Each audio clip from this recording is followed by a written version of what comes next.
been a long road since the original Kicker christened that first pickup truck. It kicked off a car audio renaissance, and upgrading your music in a vehicle was a requirement. America's music machines became living loud over your passion, your emotion, your existence.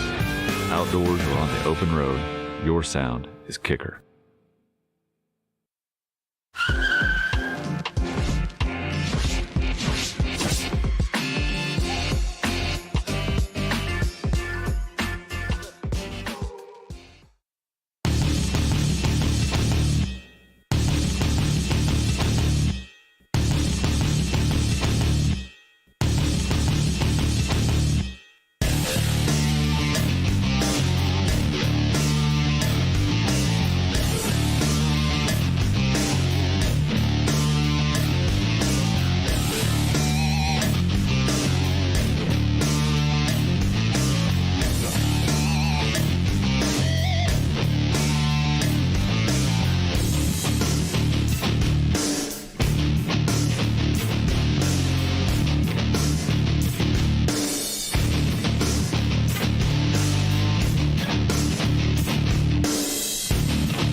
We're here at the Denso NHRA 4-Wide Nationals here in Las Vegas. Man, we have got two-time funny car, top fuel champion, Cruz Pedregon here, icon of the sport.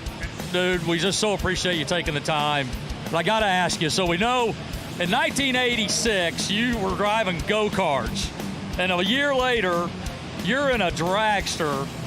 What made that change of going from wanting to do, track racing to running down straight track racing? I started out with something I could afford, so there was a little dirt track, or a few dirt track races in Southern California that I started racing. Like I said, I could afford it. They're still expensive, but I always had my eye on drag racing. So I caught the eye of an owner that had a low budget team, started out very humble beginnings. I basically worked for food. I worked to race for nothing. So, but I started out, you couldn't have started out further down the ladder than I did, but I'm glad I did because I was able to parlay that into driving for a bigger team through the years, won a championship, and here we are. I own my own team. I've been in business for like 15 years now, or 20 years on my own with Snap-on and Kicker and all the great sponsors, so very exciting time.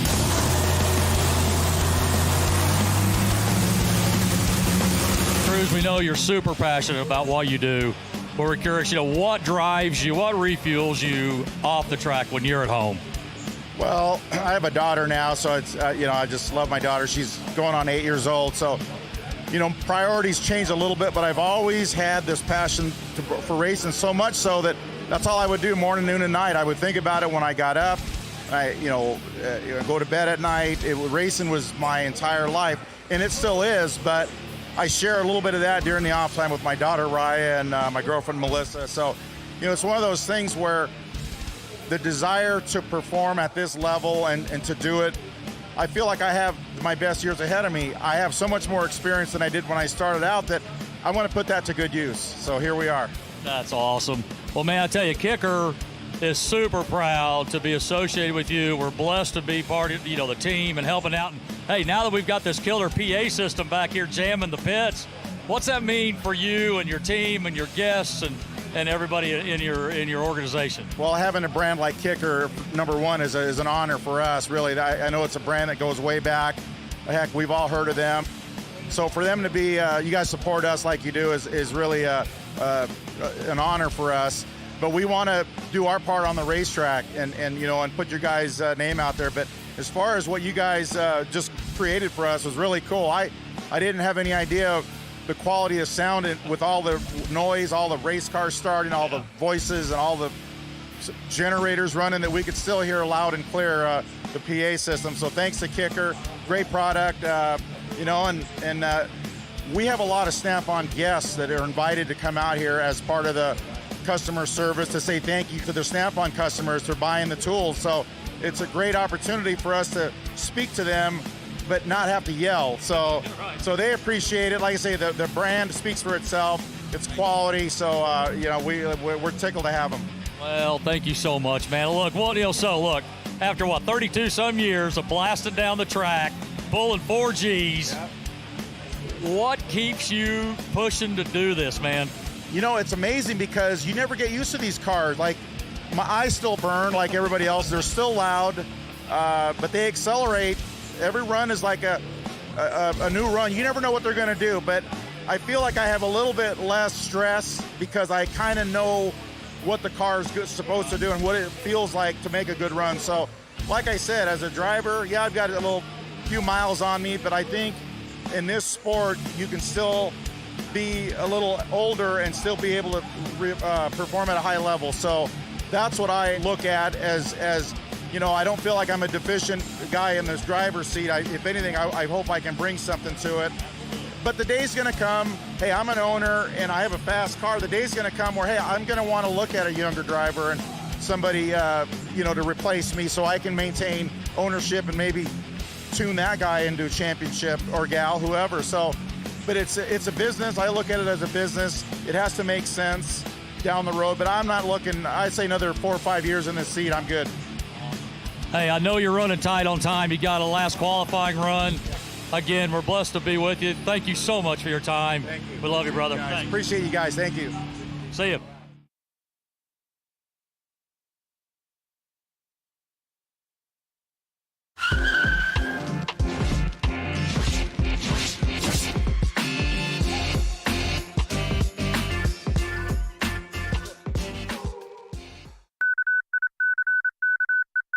Flash!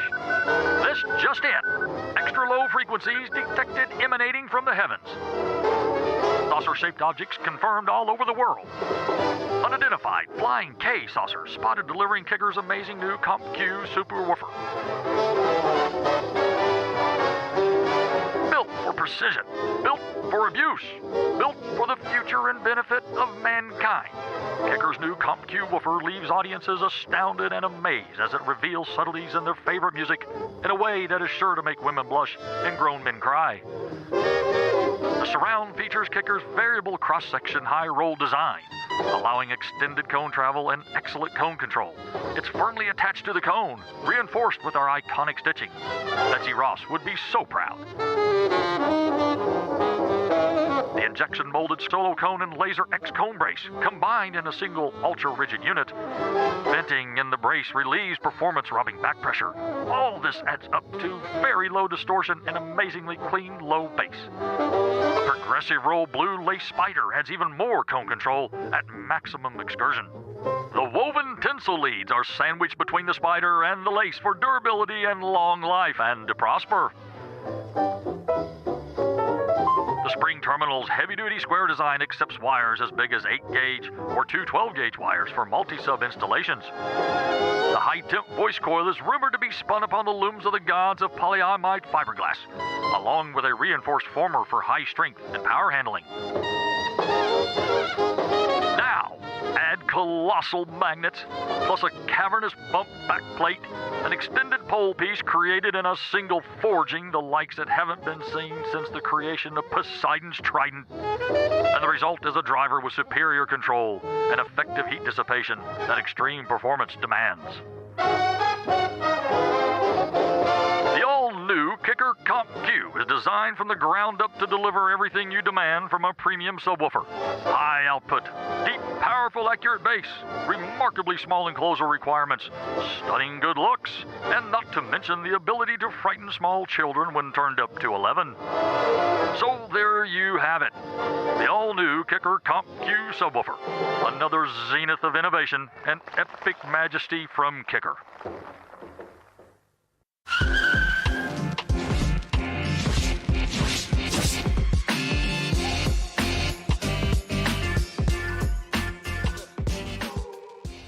I built my first speaker to be louder. I was playing in a band and the drummer played so loud and the keyboard that I had wouldn't play very loud, and I went to my dad and said, I need a bigger speaker. It's a Fender Bandmaster, it costs $300. He dropped the newspaper and said, $300? I go, yeah, but he didn't say no. He said, is it something that we could build?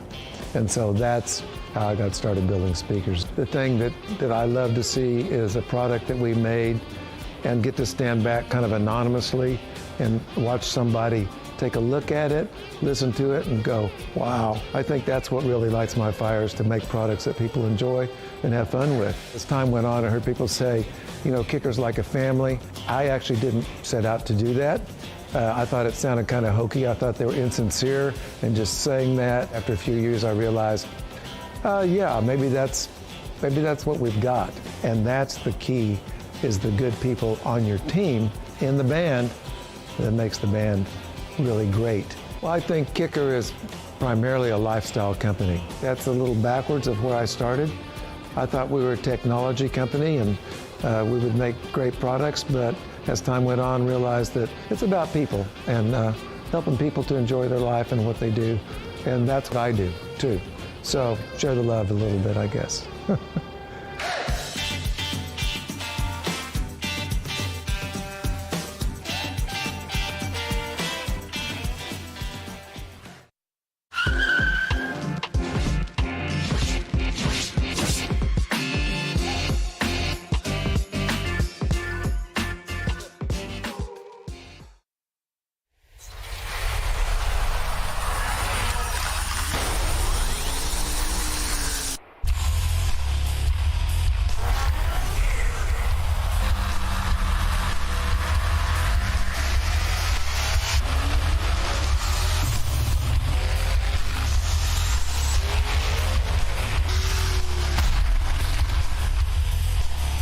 I'm getting to the point now that you guys are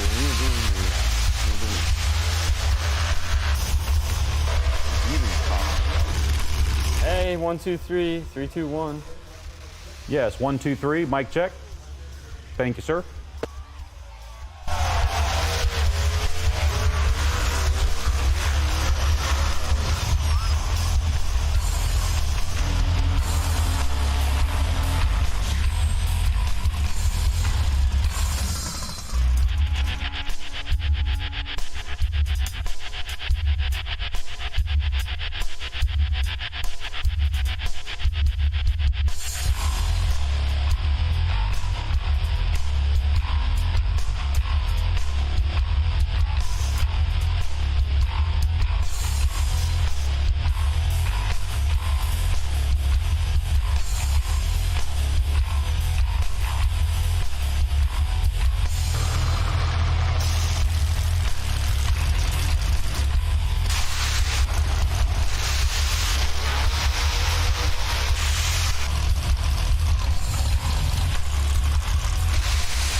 Everyone, it is Tuesday night, 7:30 Central Time. Welcome to Kicker UnMasked Live Weekly. As always, I'm your host, Kip Blitzy, here at the studio trying to keep things as much under control as possible.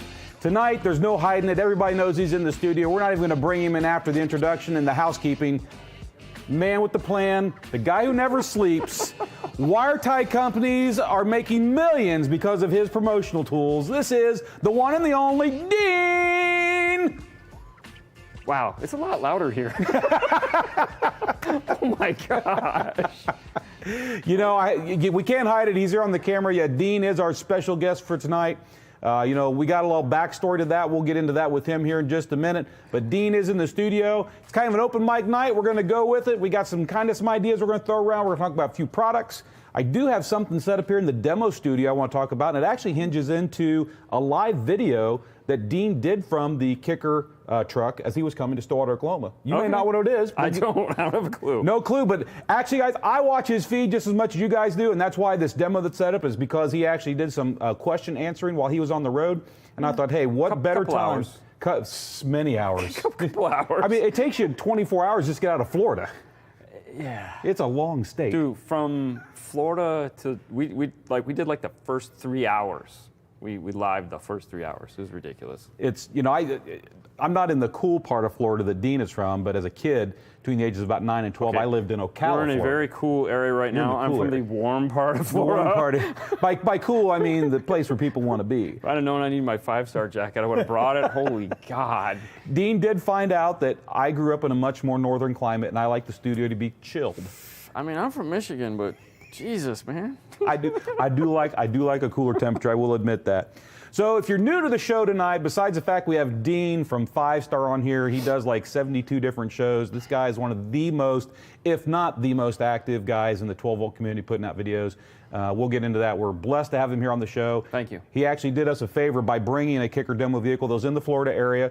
John Schneid, our rep down there, he picked it up, drove it all the way up here to Kicker. Fernando's with him. Fernando got a tour of the facility today, which he was looking forward to, but Fernando had to get on a plane this afternoon and fly back to Florida, I guess because somebody's got to work.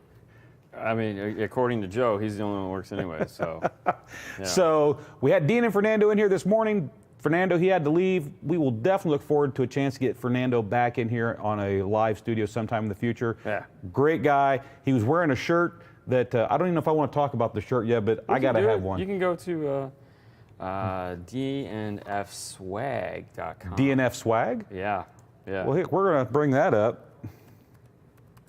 DNF Swag.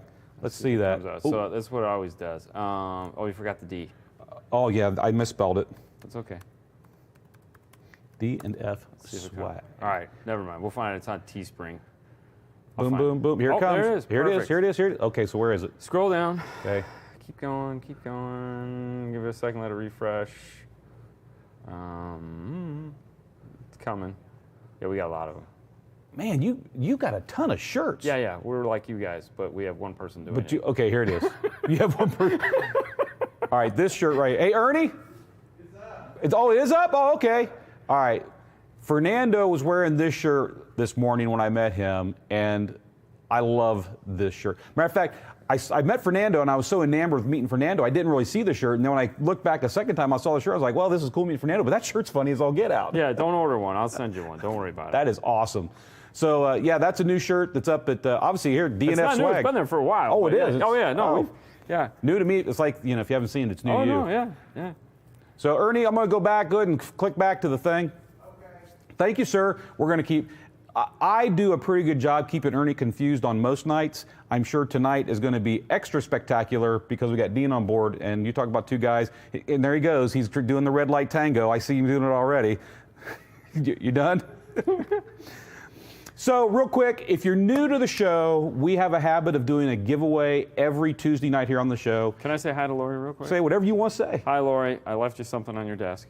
So Lori Boyer, you have something. I left a surprise on your desk for you. Don't get too excited. It's not that exciting. But a surprise from Dean. Check it out on your desk. You can say anything you want. You're on the show. Yeah, I know, but You I'm can not do- going, well, I can't say anything I want. Well- this isn't the hi-fi show, okay? I can't say anything I want. There is that.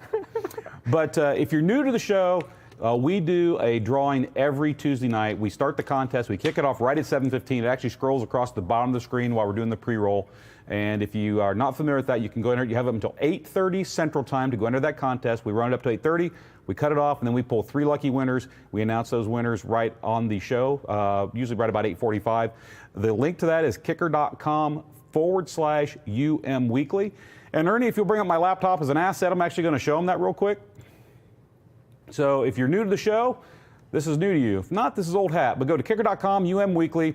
As you can see here, it tells you how long the contest has got left to run.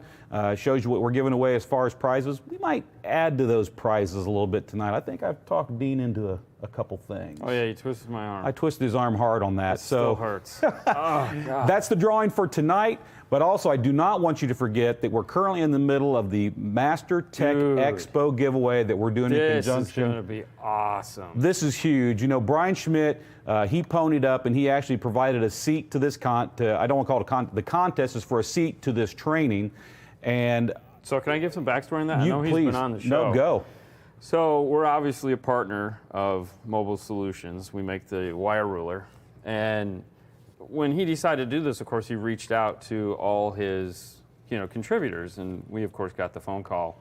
So it was early last year, so we've known about this for a while, but we talked, had a great conversation. He's like, I have this idea. And I was like, really?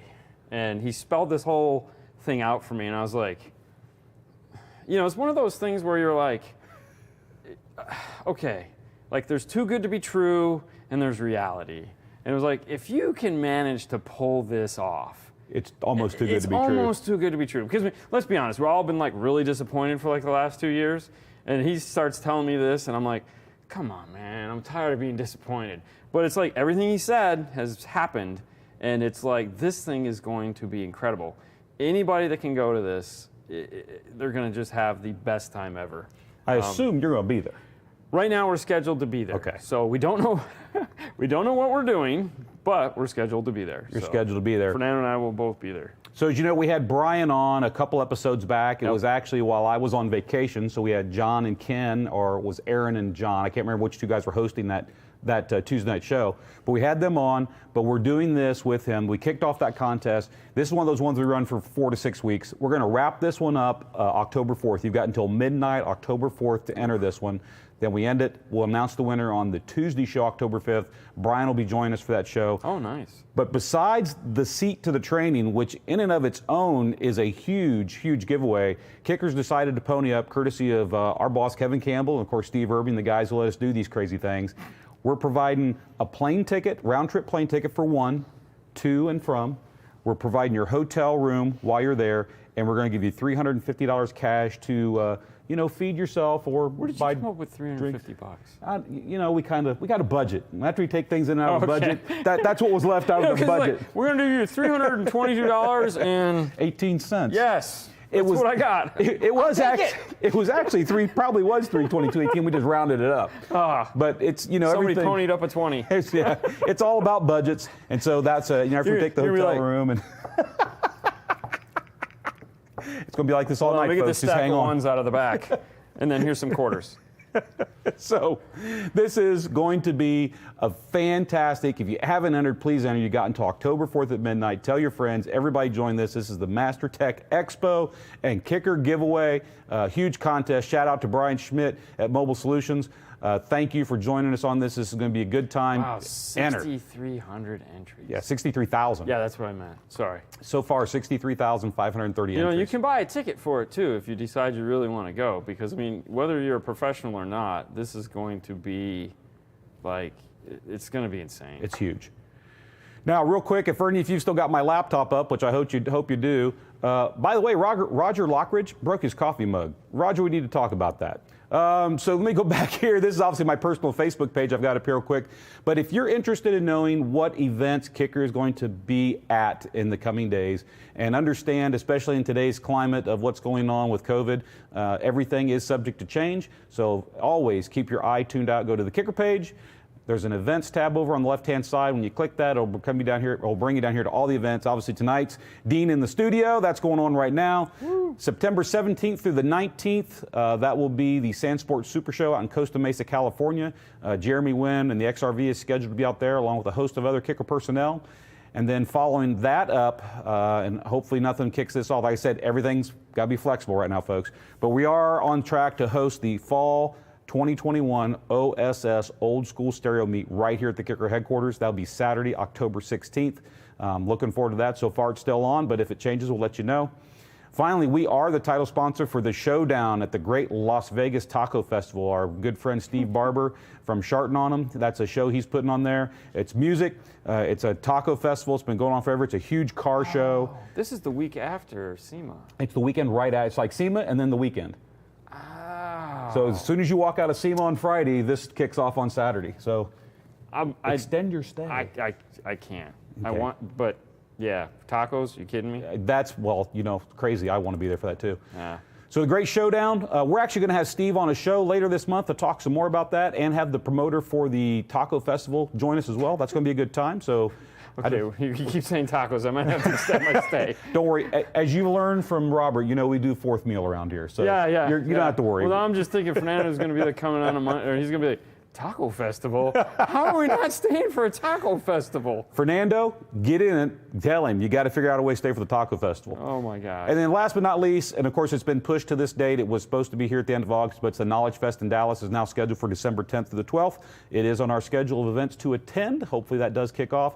Again, we're all being very flexible because we don't know what's going on in the current climate with the COVID situation, so stay tuned for that. Someone at the beginning of the show, I think it was Acoustical Art, yeah it was, said something about a video he'd posted, and apparently this is appropriate for the show, so it's real short. We'll just go ahead and play it here real quick.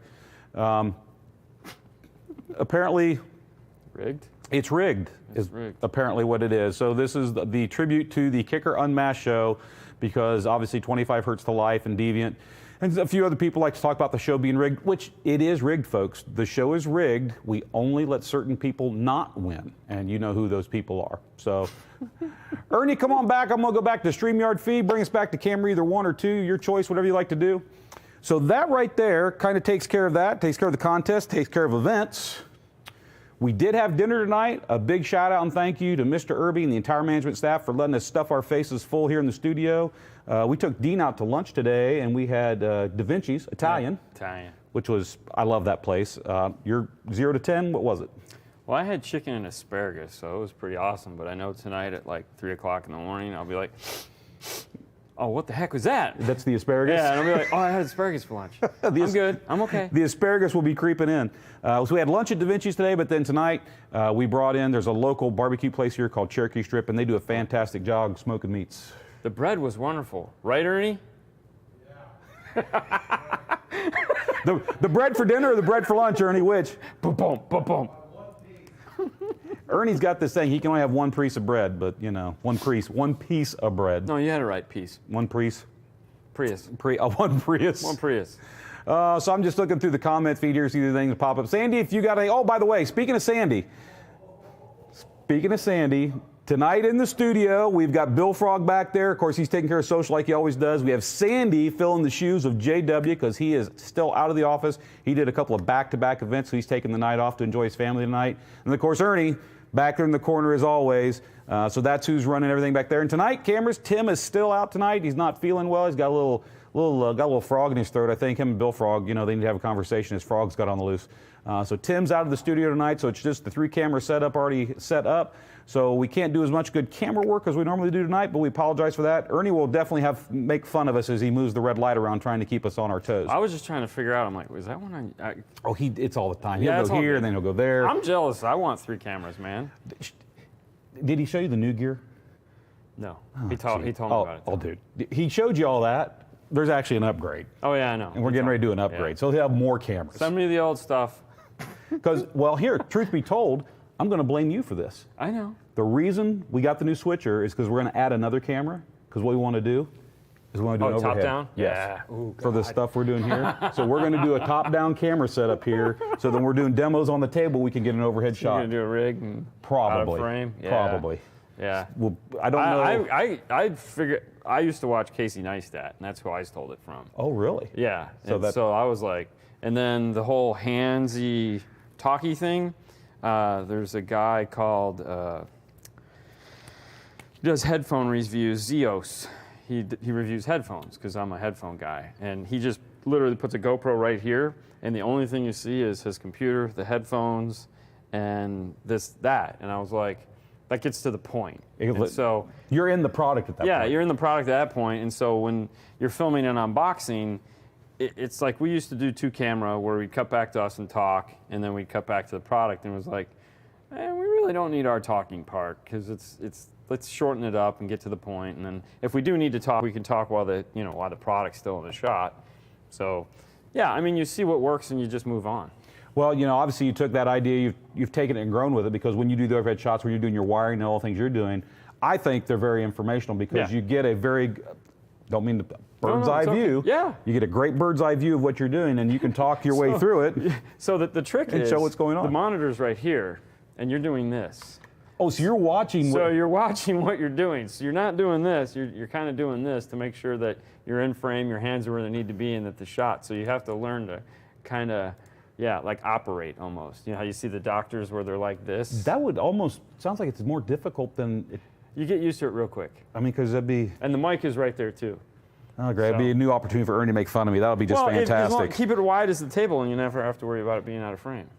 Good point. Yeah. I'm learning, folks. I'm learning tonight. Yeah, so if, it's really when you like crack it in and you're like, you want to see something specific, then you have to be like, okay, and then remember what you're saying. Yeah, it's fun. It's just like Talladega Nights. What do I do with my hands?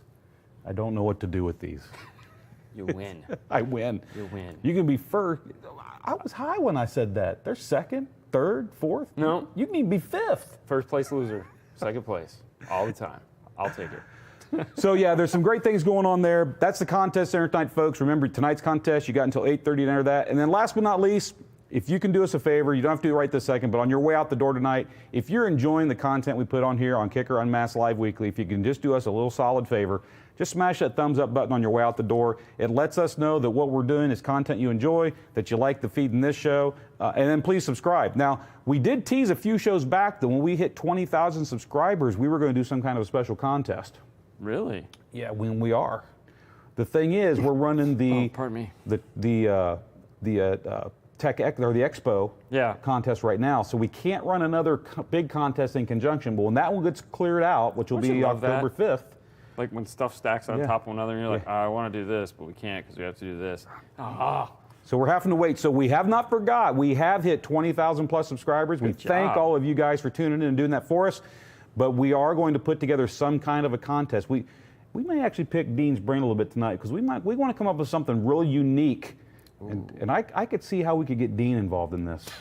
I can. We're not going out on a date. I'm telling you right now. Well, no. I'm not volunteering to go out on a date. So smash that thumbs up button if you don't mind on the way out the door. We certainly appreciate it. And that takes care of housekeeping for tonight's show. So as far as a topic, we really didn't pick one, although I think we should probably start. Yes. Before, and I do mean minutes before the show went live. Dean's like, hey, I saw this, blah, blah, blah. And what he was talking about is we've got a whole pile of product in the back in the warehouse that's being laid out and staged, because we have a new, it's a museum edition that we're putting on here in the facility. And it's going to really be a walkthrough of a lot of old Kicker product, old amplifiers, prototype stuff, original Kicker boxes. I mean, it's basically the history of Kicker. And I don't think it's big enough. It's not for everything that's back there. I was like, when I saw the stack, and I was like, I kind of know where they're going to put this. And then I was like, and then we walked through there, and I'm going, they needed to blow out a few more walls. I agree with you on that. Because I was statement. like, this is going to be one of those museums where it's like, so this week we have section 1 through 4. But if you come back in August, we'll have the section you're waiting for. That sounds very accurate. Yeah, because there's no way. That or we'll have and to it's way too pretty, too. Put it on rolling displays that we change them out every week. So if you come this week, you see something. You come next week, you you always see see something something new. Stop by. It's wonderful. This week's the anatomy of the body. Next week, who knows? Oh, God. Did you ever see one of those? Yes. Where they do the whole blown apart dead person thing? It's like, Not my thing, but nobody's thing. Not my thing. No, I remember we took Haley to that one year. It just kind of happened. It wasn't like we said, hey, you know what we're going to do as great parents? We're going to take you to this. No, it was just like, we went to the museum, or, hey, let's go to a museum and do museum The museum things. was the destination, not that exhibit. Yeah, and we saw that, and I was like, and she's like, oh, can we go in there? And I was like, oh, Jesus, of course we're going to go in there. You asked, so, I mean, we're going to go in there. And we went in there, and she's like, this is kind of creepy. And I'm like, you wanted to come in here. And there it was. I'm walking around blindfolded because this is disgusting. It's kind of like taking me, like, if you go to the zoo, I will not go to the snake rooms. You're one of those guys? Yeah, dude. Oh, so like Harry Potter first, that just freaked you out when the window disappeared? Thanks, man. Box it up and send it off. Not for me. Yeah, I don't do that. I don't do frogs, so it's like, you know. I really don't like doing alligators either, but they're big. You can see them coming, you know. It's like, hey, look, it's a big alligator. All right, I'm out of here. I don't, Florida was one of those things that came up. We talked about alligators today at lunch. It's just a topic. Well, yeah, because the topic was if there's a body of water in Florida, if you go in it, chances are good you could die. Oh, there's going to be an alligator, or there's going to be some snake you shouldn't meet, or something in there. Or some fish that, would probably bite you. What's Ernie got going on back there? Kitchen counter. Oh my! Hold on. I feel there's a story here. There is. I got to catch my breath. Hold on. Oh, is that bad?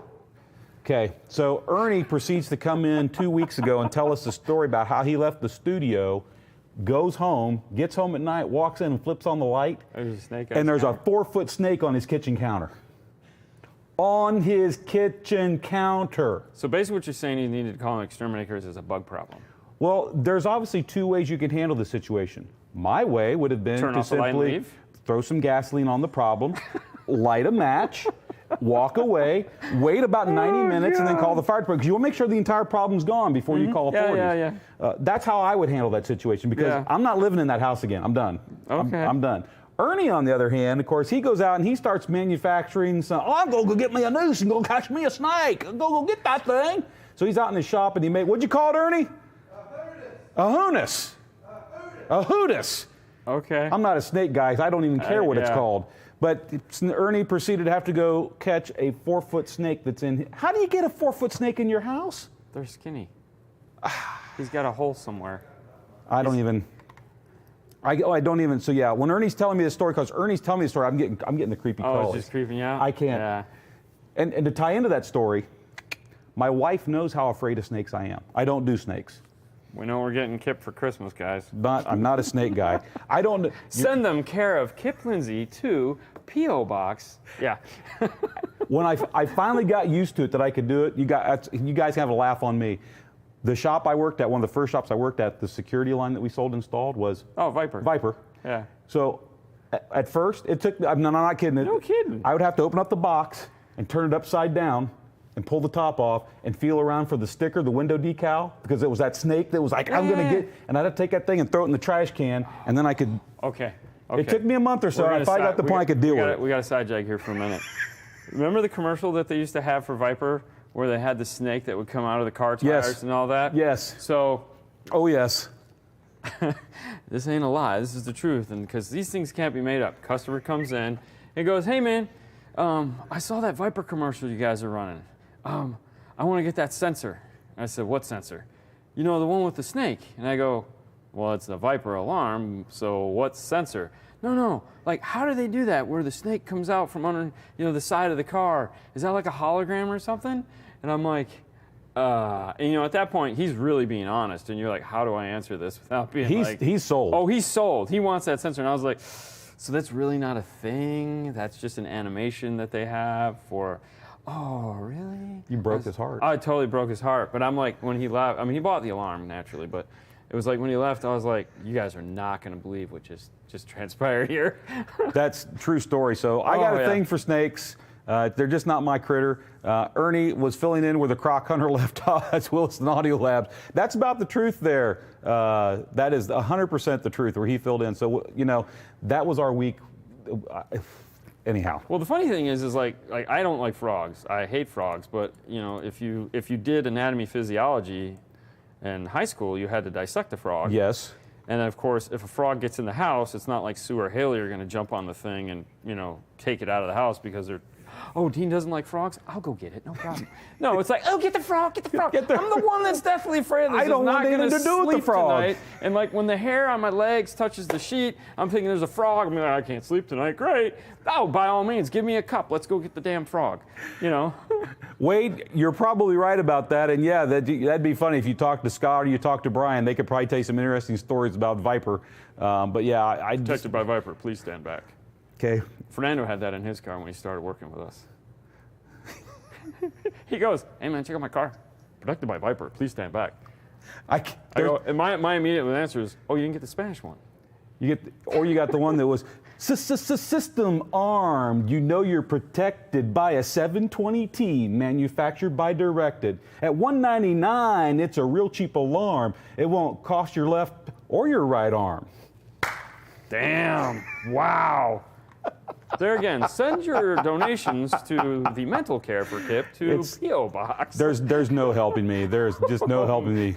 I mean, I'll bust out with some Mix-a-Lot every now and then, but man, that was good. Scott, there are two types of snakes, live ones and dead ones. I hate them both. Reason I own a flamethrower. I feel you, Scott. You know, we got to stop this. My son Trent did all the dirt work for the pad where my wife and I are building our house. Yeah. We got a pond, and he's out there on a bulldozer. When I say a bulldozer, I'm talking a big bulldozer. A big bulldozer. Yeah, not a bobcat. No, I'm talking, this was a big, it was way more bulldozer than you should have had to do the work on my property, but it's what he had. The company worked. Yeah. So he's out there working around the pond. All of a sudden, this bulldozer comes to a stop. The door swings open. He steps 1 foot out, and he yells back, because I'm back on the pad. He goes, "Hey! There's a snake here!" I think Trent's actually more afraid of snakes than I am, because I'm looking at this guy who's in a bulldozer, and if there's a snake there, I know what my solution to the problem is. It's real easy. Run it over with the bulldozer. Exactly. I said, that's what I said. I said, just run it over. And Trent goes, "No, it might climb up in the cab and get me." So my real question is, why did you continue to build the house at this point? Well, we took care. I would have sold the property. It's technically haunted now. I know what you mean by that. It's a pond, so I guess I got to give Mother Nature some grace. No. But I've done a good job of clearing things out. Yeah. Snakes. I've done it. Yes. That's exactly. Oh, that's that neighbor Kip shooting the snakes again. It is. It's that neighbor Kip shooting snakes again. So anyhow, snakes, viper. I don't know how we got down that. Just get a mongoose. Or just let my dogs go. Oh yeah. My dogs. So what's going to happen is your dog would come back in with a snake hanging out of his mouth, going, "Hey, look what I did! Hey, look what I did!" Blah, and then walk out, and you'd be like, "Huh." Jesus. I got one better. He did that, but not with a snake. A duck. Okay, well that's. He brought a duck. I mean, that's dinner as far as I'm concerned.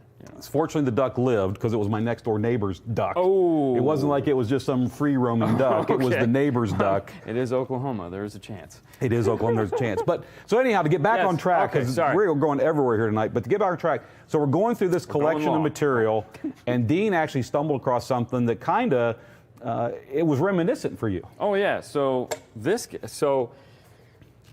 everyone always asks, why doesn't Kicker make home audio? All right, and they have. We did in our past. Yeah, and they've made, obviously we all know Steve made professional audio, but they made home audio, and I didn't have this for home audio. I didn't even know what this was when I was a kid, and I didn't know, high school, so I was a kid. Either way, it was a long time ago, back when we had like horse and buggy and stuff. Anyways, this friend of mine had a set of these. He goes, "Dude, these are kickers."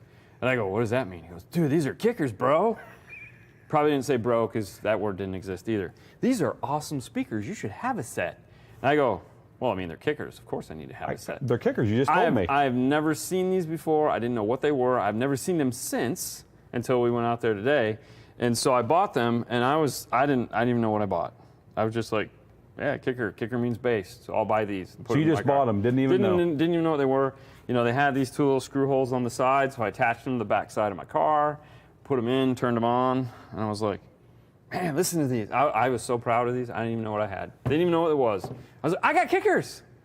Drop the mic, I'm out. That's it. Yeah. That's Dean's story for Kicker, but he actually came across these, which was the first Kicker product. The first Kicker product I ever owned were these, and it was what the funny part was because I saw the big long double one that would go behind the couch. Correct. And I was like, oh, when I was a kid, and they go, they're literally sitting right next to it. Dude, those glasses work. And I was like, shut up, man.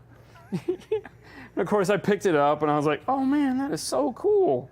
Because, it's one of those things where when you get to my age, which isn't that old, but you go, did that thing really exist, or was that just like fake, It was real. It was real, but these were my first experience with Kicker. So that was pretty cool. That it actually was real. Pretty cool that you found those. And then while we were in the back, and he was going over this, I know a lot of people, especially, I know he's in the feed because he chimed out already, when you've got the king of old school stereo in the house, Derek Williston here. I found an amplifier in the back that I had to bring up. I'll be taking it home with me. No. He's going to, I would imagine you'll probably try, but this is actually, I mean, this is raw aluminum. This isn't even finished. And This is a Rev 1, according to the, yes, the little plate here. Rev 1, but this is the... Well, show them the front, because I feel like most people know the amplifiers by the front. So this is the griddle amplifier. The grid, yeah, this is what Yeah. cooked your hamburgers and steaks quite well. Yeah. It would Only get on quite this warm. side, though. Only on this side, not only on that side. What is that? The other side, you know, that's where you just kept stuff warm after you got it all, you know, good to go. The hot side hot, the cool side cool. It's almost like the McD. Oh, Jesus, wow, deep cut, man. All right, so for all you young people, McDonald's used to make a hamburger that came in 2 pieces of foam, kind of like their pancakes come now, but with pockets. True story. And one side would have the bottom bun with the meat, and the other side would have all the lettuce, pickle, and onions. So the hot side hot and the cold side cold. You'd take the top off, you'd fold it like this, and then you'd have a nice fresh, you know, your lettuce wouldn't be wilted. 'Cause Correct. apparently that was a big problem back in the 80s, 80s, was I just can't eat this burger. It has wilted lettuce. The wilted lettuce ruined my burger. Yeah, it's terrible. Oh, But yeah. and now my burger tastes like a wet pickle. So this is, like you said, you said 1, right? It says Rev 1 in the Rev corner. 1. So this is an XS100. Of course, there's no back on it. This was back there in the museum this pile. is for that the modules. Yes. God. Then the Oh, those were fun. SWX, MRX, TWX, RGX. All of them. I'm trying to remember all of them there. There was a blank module. It was just called the... What's that? Yep, there was a multi-docking port. OPP? You know me. Module. Backseat driver. Man, he does this all the time, though. You're getting a first-hand taste of what it's like here Somebody to try. needs a mic back there. Excuse me, Kip. That is an MPP. That's not what You know me. Okay, so I got to hold on. Let's mute that. That shouldn't be. I don't know why that was unmuted. So we'll mute that. So anyhow, real quick, this is an XS100. Obviously, this is a piece of history right here. But what I wanted to show in comparison is this amplifier. Yes. Was a legit 1100, 1200 watt amplifier. Really? Yeah, it would do 1150, 1180. And it's freaking huge. Freaking huge. I love that. So you hold this I'm so it gonna doesn't hold fall this. off. Actually, I'm going to move this over here. So to put it in perspective, of course here, this is a KX 2400. Oh, you remember those? I do remember Remember those. when they used to sell those? I remember we used to sell them too. It was great time. God, great. that was a good time, man. Gotta remember when we sold KX amplifiers. I love those were glory days. Those were the good days. I should have put a Q-Class 1000 up here. Yeah, can't get those either, so you might as well. Right? It was about this size right here. It was a Q-Class 1000. Actually, the Q-Class one, because they were both 1,000 watts. True. So, I mean, this is about the size of a Q-Class 1000. That is about the size of Q-Class 1000. So, I mean, reality is this, replace that, that's 2,400 watts. You know, you I know. say that. I Hold know, up, keep talking. Um, Ernie, where'd you move that amp that was up here on the golf car? It's on the front seat. Oh, there it is. I want that amp. Okay. Me too. Since you said that. Yeah. So this is 1,005. So here's 1,000 Okay, so watts. there's 1,005. So there's 1,000 watts. Okay, no, it's not for sale, so don't ask. I know how much you guys want this thing. So to put it in perspective, Yeah. this is 1,000 watts, and this is also 1,000 watts. You know, this, I didn't intend this to be this way, but this is a great segue into efficiency. Yeah. Maybe we need. Scary. Yeah, Go it ahead. is. No, go deep. So the reason this amp can be the size it is versus this one is all about efficiency.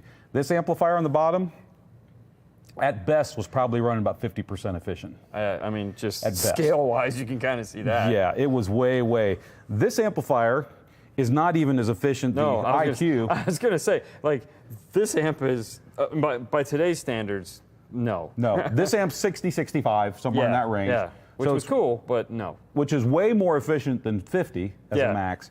But then if we step out of here, you know, this is 1,000 watts, and now you put this down here in front of the KX, so you can see them side by side and get an idea. The KX is not much bigger, and this amplifier is 2,400 watts. 2,400 watts of ground-shaking power. And if you go over to Williston Audio Labs and check out the amp dyno review that Big D did on this, it's actually way more than How much 2,400 did you watts. get out of it? a 3,300 and some change. kidding. Yeah, if I remember right. You got. Because I mean, we compared that to a 3K that another competitor sent us to play with, and there wasn't much difference. No. So this actually there was no difference. But yeah. But that's the thing. So when I saw this big amplifier, and trust me, I installed these, I sold these. I know what it's like to have a fond attachment to the old school stuff. So there was a bigger version of this, wasn't there? That was the biggest one. This was the biggest one? That was the biggest chassis. We did those in an XS 100, and then it was a ZR 1000. Okay. And the only difference between a 100 and a 1000, they were the same output, except a 1000 made full power into a 2 ohm load, and the XS 100 made full power into a half ohm load. Did one of them have 0 gauge? Neither one of them had 0 gauge. And that's the thing is back in that day, 4 gauge connectors were huge. Like, look at this little, that's little tiny input, man. Look at this little tiny thing. It's so cute. But I mean, if you think about it, like if you had a 4 gauge wire coming off an amp this size today, the first thing they'd say to you is like, bro, what the heck? do you even wire? Yeah, do you even wire, bro? Is it CCA too? I mean, what the heck? I mean, because this would be an easy, probably what, 6,000-7,000 watt amplifier Today? Oh, yeah, today? Okay, well, like a Brazilian 6,000 or 7,000. Yeah, it'd be an 8K. Because I mean, if you're kind of doing like a D, this would be like 3,500. Easily. Yeah, this would be like a 35, maybe 4K. Well, D. Because I'm thinking we just did a 3.5, and it was about this size. You can I mean, of course, it depends, but a 3.5, you're looking about. But not a full bridge, like a half bridge. Not a full bridge. Yeah, like a half bridge. Yeah, half bridge you'd be. Yeah, because we did. That's what it was. It wasn't a full bridge. It was a half bridge. Absolutely. 3.5K. It was about this size, and they wanted it behind the seat. And it wouldn't fit. Oh no, Oh, you made it? I got a bitchin' set of tools. So I thought this was great, kind of get a look at the old school amplifier and chassis, but then kind of compare and contrast it to the new stuff and how much more power you get in a footprint. It's not that the watts coming out of this are any more or less watts than what's coming out of here. Watt is wattage. A watt's a watt's a watt's a watt. You grab a 150 watt light bulb, you're going to burn your finger. You grab 150 watts of hot magnet, and you're going to burn your finger. Exactly. I always like to go, my analogy for that is, did you ever see Raiders of the Lost Ark? Of course. We had half of the map room on his hand. Okay. Because it was burned on Yeah, there. so like if he after playing that Solo X as long as you guys were playing in that room today, dude, you could literally, I went up to it just to feel the surround. And I was like, how long has this been playing? Oh my God, the surround was hot. Yes. I mean, and it was, keep in mind, the box that the Solo X was in was the size of the Solo X. Correct. And that's just for in-house testing. It was testing. and the funny thing was, it was smaller than the box that it came in. True. Because I was looking at the truth. Because I was looking at the prototype boxes you guys had, and I was like, wait a minute, the box that this thing is in is smaller than this. But I mean, we're just burning it in to have fun with it, to not have fun with it, but stress test it. The small boxes really stresses the woofer out. Oh yeah. It lets you find the mechanical limits of the driver easier. It lets you find if things are going to break. And then when we're doing power testing, which obviously must have been doing today for it to be that hot. Oh, it was hot. I was like, wow. So anyways, if you would have grabbed that magnet, you would have been like the dude in Raiders of the Lost Ark. You would have done that. They're not going to find that they only have half of the map room. You would have been branded on that one. So I had to bring, since you brought up the original little kicker that you had, I saw that amplifier and I had to bring it up. So hopefully you guys appreciate seeing some of that stuff. I thought it was pretty cool. I love the little passive radiators. Isn't that just... It's adorable. Because my brain back then would have been like, it's got 3 speakers. I don't know what this is though. One's a passive radiator. No, not in that point in my life it wasn't. El Fuego. Me and Indiana Jones must be blood brothers, because you're right about that. Oh, wow. He doesn't like them either. Two Indiana Jones references in one movie. Put a kicker key next to that put a kicker, okay, sure, where'd it go? Here. Now that's kind of an unfair comparison because they're not the same realm, but. Oh wait, no, better yet. It's like the kicker key is like the capacitor bank is about the size of a kicker key. Look at it. Now, something that is pretty crazy, though, I mean, that's the 4-channel, full range, but this was 1,000 watts. Oh, yeah. Oh, no, turn it long ways. Yeah. Here's 500 watts. Yeah, hold it like this. So there's 500 watts. So here's one, 2, 3, 4, 5. So 2,500 watts. Yeah, out of those, and same footprint. That's crazy. All right, I need 5 of these and that heatsink. We can, That'd be so I think awesome. we know someone who could make that happen if we had to. Oh, I want to make sure. Oh, yeah, these are. But it's really, Dean and I were talking about this earlier, and this is kind of a segue into that a little bit. You know, amplifiers have gotten immensely more efficient. Thank God. Which has caused us to have the ability to shrink them. So for a given amount of power, we can make them a lot smaller, which makes them easier to fit into cars. Cars today, you know, a lot of times you might be driving a brand new car today and it comes with a 110 or 120 or 130 amp alternator, and you immediately think, oh yes, I got all this alternator. Understand, guys, they didn't put that 130 amp alternator in there because they were planning on you putting in aftermarket audio gear. That car needs 130 amps just to work. It's got 6 power points in there, man. I mean, that's for all the phones and iPads and fun. That's what that 150 amp alternator is for. It's to charge all that stuff Charge up. all my phones. Unless it's a Dodge Ram and the cigarette lighter's broke. Then it doesn't work. No. At all. But Not hey, it's got an AC to DC converter in it, or DC to AC converter in it, and we can plug right in. Hot diggity dog. Williston Audio Lab. So we got the chiming in from Williston himself. Retro heat sinks with new tech amp internals for 50-year anniversary. You know, with the current state of the world, we could probably do it for the 55th anniversry or possibly the 60th anniversary. Maybe. I think by then we could probably squeak that one out. It's, you know, it's difficult right now to get product to market for anybody, and you know, much less current product. And of course, we're knocking on the doors and wanting to bring new stuff out, like Dean alluded to, seeing the L7X being beat on today back in the lab. We're doing everything we can to get that stuff to market, guys, but keep the ideas coming. There is a 50th anniversary coming. I've seen a lot of great things in the feed here. Ooh. So keep that in mind. We are listening to stuff that you guys asked for. Yeah, you are. And I won't lie, there's already stuff in development for 50th year anniversary, and it's pretty BA. You're gonna like it. Yeah, I didn't get to see any pictures of it, but I did get a graphical description of it, and I was like, oh, you sucker. You're gonna like it, we promise. I was like, oh, come on, man. All right, ready? Here's my softball. Are you ready? Yeah. Ready? Catch the softball. I mean, it's like, hold on, how do we print money? Yeah. How do we print money? I have an idea. So hopefully some of these will be print money ideas. Yeah. I think one. Yes. It is a print money. I think it's a print money idea. Anybody that's like a Kicker fanboy is going to be like, how can, hey, Wade's asking, how can we get one of those unmasked button-up shirts? Those are awesome. You know, Wade, currently we just have these in the studio that we use here, but we have had requests from that. We might look at coming out with a button-up shirt and maybe putting that online for purchase. I was going to say, it's too bad you don't have an online clothing store. Yeah, or someone to run it, like a Sandy. If we had like a Sandy. Oh, is that her job? Who could run like a promo department with shirts and stuff. I don't. If we had her, Warhorse hat at that point. Ooh, a Warhorse hat. Okay. Yeah, I mean, I've seen the logo. I've seen it. I just, you know, it's a picture on the internet. Class A, B versus D, extreme auto sound electronics. You know, that is one of the areas where a lot of this efficiencies come into play. Is Class A, B. In today's world, Class AB is a little more efficient than it used to be, only because the parts have gotten a little better, but still Class AB as a technology is about a 50 to 60% efficient technology at best. Class D is where you start getting into those 75 to 93, 94%, that window of much more efficient amplifiers. And, you know, he's here. I'll put myself on the spot and ask him, so a properly done Class D amplifier, does it sound bad or good compared to Class AB? You know, it's been a topic on the show a lot, so. When Fernando first started working, like 6 or 7 years ago, because, you know, we didn't write down the date. The most popular amplifier we sold at the time was a PDX V9. Okay, from Alpine.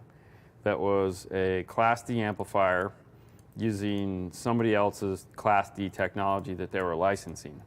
And it was incredible. There was very little, like, oh my gosh, oh, that's a Class D?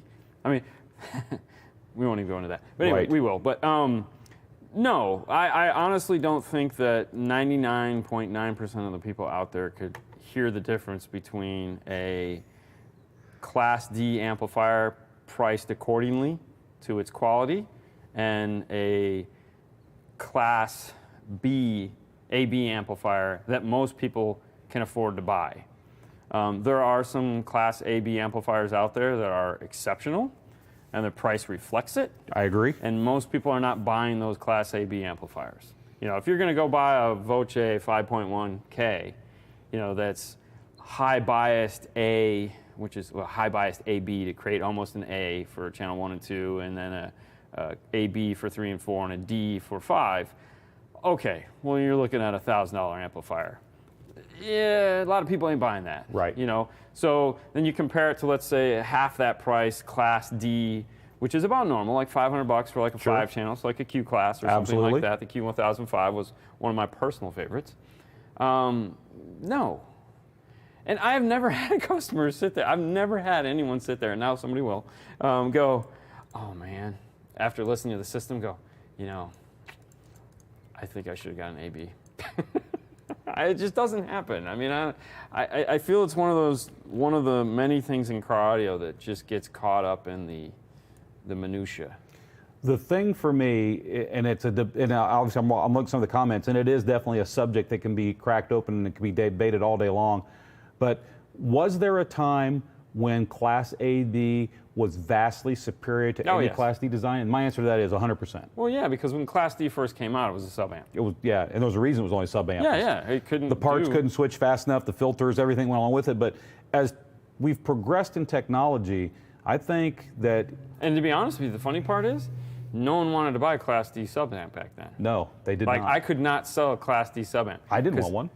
Well, no, dude, the guy would come in and we'd have that on the wall, and then you'd have this as so this is a 500-watt Class D amplifier. It's cooler, and it's yeah, you should buy this. How much is it? Oh, it's the same price as that. Well, give me that. Exactly. I'm not putting this in my car. What do I look like, man? The gap between macho. Yeah, the gap between a Class AB sounds this good and a Class D doesn't meet it may have been this far apart before, but that gap, it's been narrowed to the point that I think in some cases there are some Class AB amps just because they're Class AB, they don't sound as good as a well-designed Class D. You can just have a bad design in either topology. Oh yeah, I mean, so suck is suck. It doesn't really matter. That's my new phrase. Suck is suck. Yeah. I love that. So, years ago, remember when Clarion used to make Pro Audio? Not Pro, their brand, Clarion Pro Audio. Yes, I do. So that's when they had like the pig race and all that fun stuff. Yes, I do remember that, yes. Well, they came out with their first double dins. This was before double dins even existed. It was just like, hey, we're gonna make these double dins. And they didn't make a Pro Audio double din. So they're at the big national training and whatnot, and this guy's like, what? How come we don't have a Pro Audio doubled in? Well, we just came out with it. It's a brand new thing. We just started making. Why can't we just put a Pro Audio label on it? And they're like, well, because we just can't gold plate a turd. There you go. It's actually got to be something. It was like, they're not the same things. We can't just put a sticker on it and call it, you know, this. It's just not what it is. So, I don't know. You know, I feel like the ABD conversation is going to be one of those things that's just going to go on forever and ever and ever and ever. And it's like... It will go on forever. Until you get everyone that sits there and says, I have the golden ear, and I can tell the difference, and then you set them in a room, and you play a very expensive Class AB, you play them a very expensive Class D, you play some great speakers, you AB between the two, and go, all right, tell me which one's which. And if they can sit there and go, AB, then you go, all right, well, hey, you're the guy. There you go. And then you ask 10 other people, and they go, that one's louder. And then in that situation, you go, what does it cost? Well, this one's $5,000 and this one's $499. Oh, that one sounds great. Yeah. I'll take that one. Well, I like that one. However, the way my checking and savings account work. Do not allow me to experience that. Is it like, you know, I have my checking account, I have my savings account, and the two, you know, it's like 3 days, and yeah. You know, Chris, you bring up the IQs. Those amplifiers were designed to be SQ amplifiers, and they are Class D. They do sound fantastic. I've been in blind A/B test with the Q-class amplifiers. You can't hear a difference between those and a good AB. As a matter of fact, I've actually picked that Class D as sounding better than the Class AB in some blind tests. It's also long in the tooth, kind of his thing, and they're not as efficient as any of the Class D designs today. As sad as I was to see it go, it was one of those things where I totally understood why I had to leave. And to redesign the amplifier to... It's not to say one day there might not be another Q-class. That's correct. It's not like, oh, we discontinued the line. Someday when we can get parts. Yeah, exactly. 2025 is a beautiful year. Great year for that. It's not like, but I mean, that's the thing though. It's as we all know, things come back around. Yes. Just look at spandex. Oh. Good things come back around. Bell bottoms. No. Corduroy. Bad.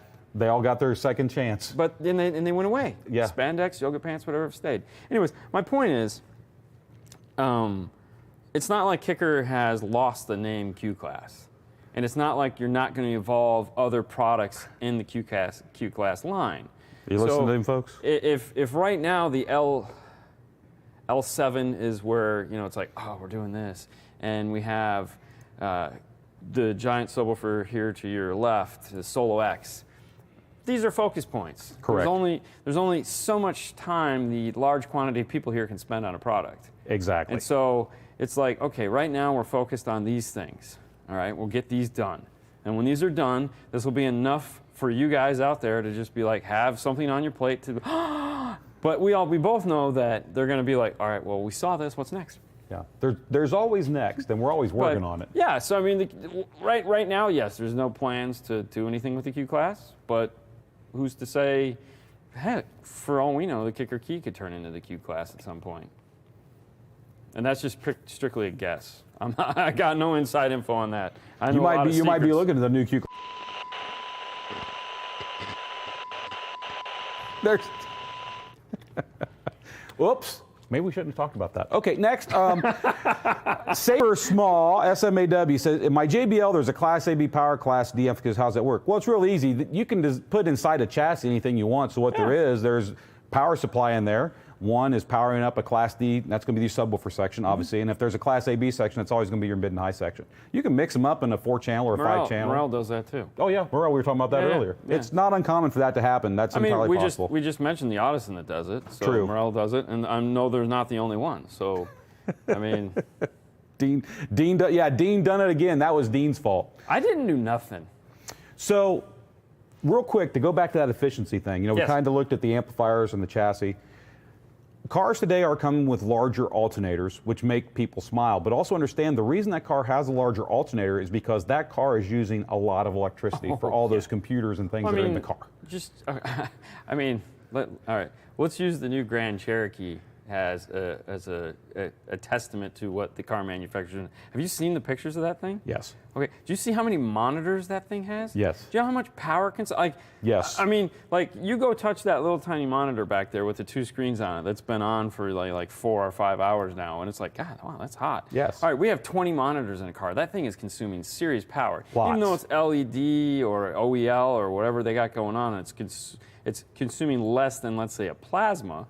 But there's still 20 screens in the car. Now take that back down to like a Toyota, and it's like, okay, so we have a Toyota, but it's got every powered feature, air-conditioned seats, and it's not like these air-conditioned seats aren't using fans. There's motors that are spinning. There's even power steering isn't power steering anymore. It's electrical motors. Power assist. Yes, it's the craziest thing ever. So you have all these new things in cars that are all electrical.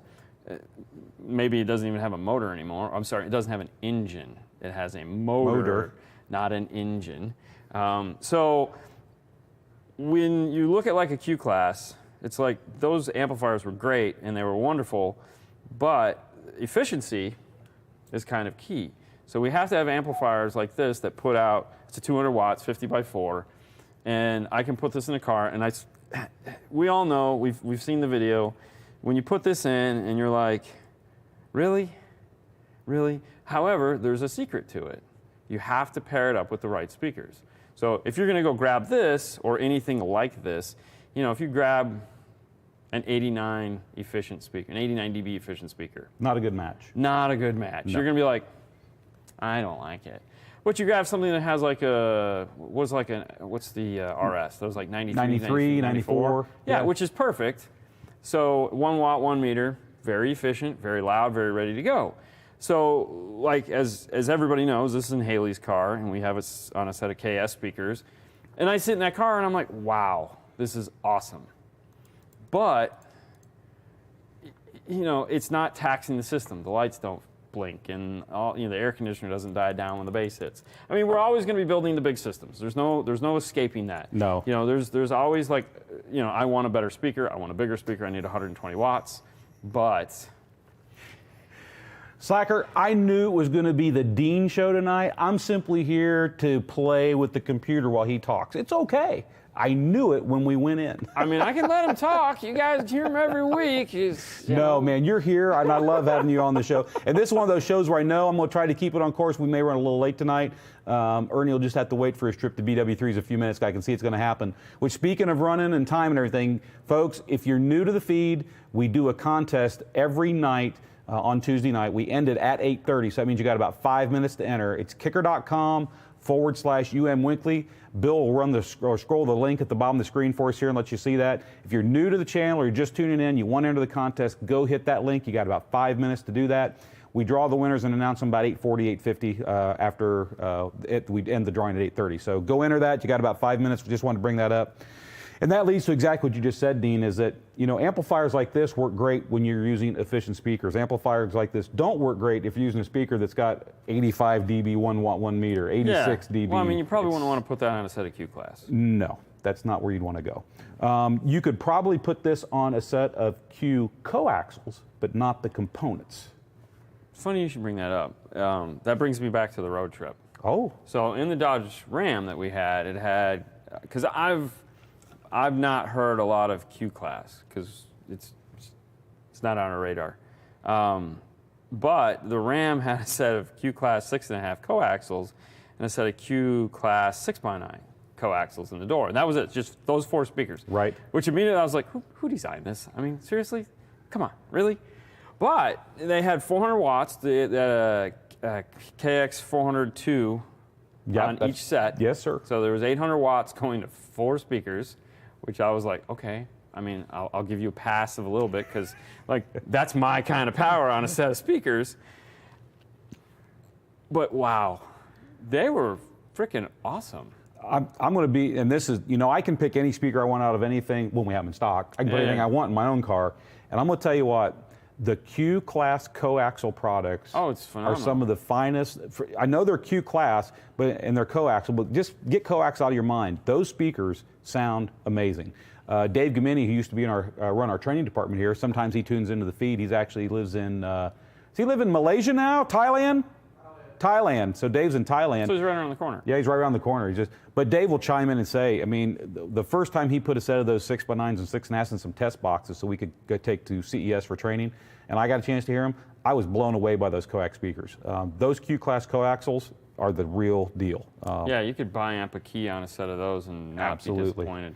Especially like if you're doing a car that doesn't have like a tweeter location, a set of Q-class coaxials with a key up front, that would be pretty nice. It would sound good. Because I mean, these are down in the kicks, way down on the floor, and it was like, wow. I mean, I wouldn't do that because we kept stepping on them. Right. But I mean, you know. But you know, when you got to fit, you got to fit. Yeah. But that's a great situation for that. So another thing, and I'm sure a lot of you watched the video footage on Dean's journey from Florida to Stillwater. He stopped and stayed at Hi-Fi Vegas overnight. That was awesome. That was awesome. I caught some of that from around the dinner table. I left my shampoo there. You left your shampoo?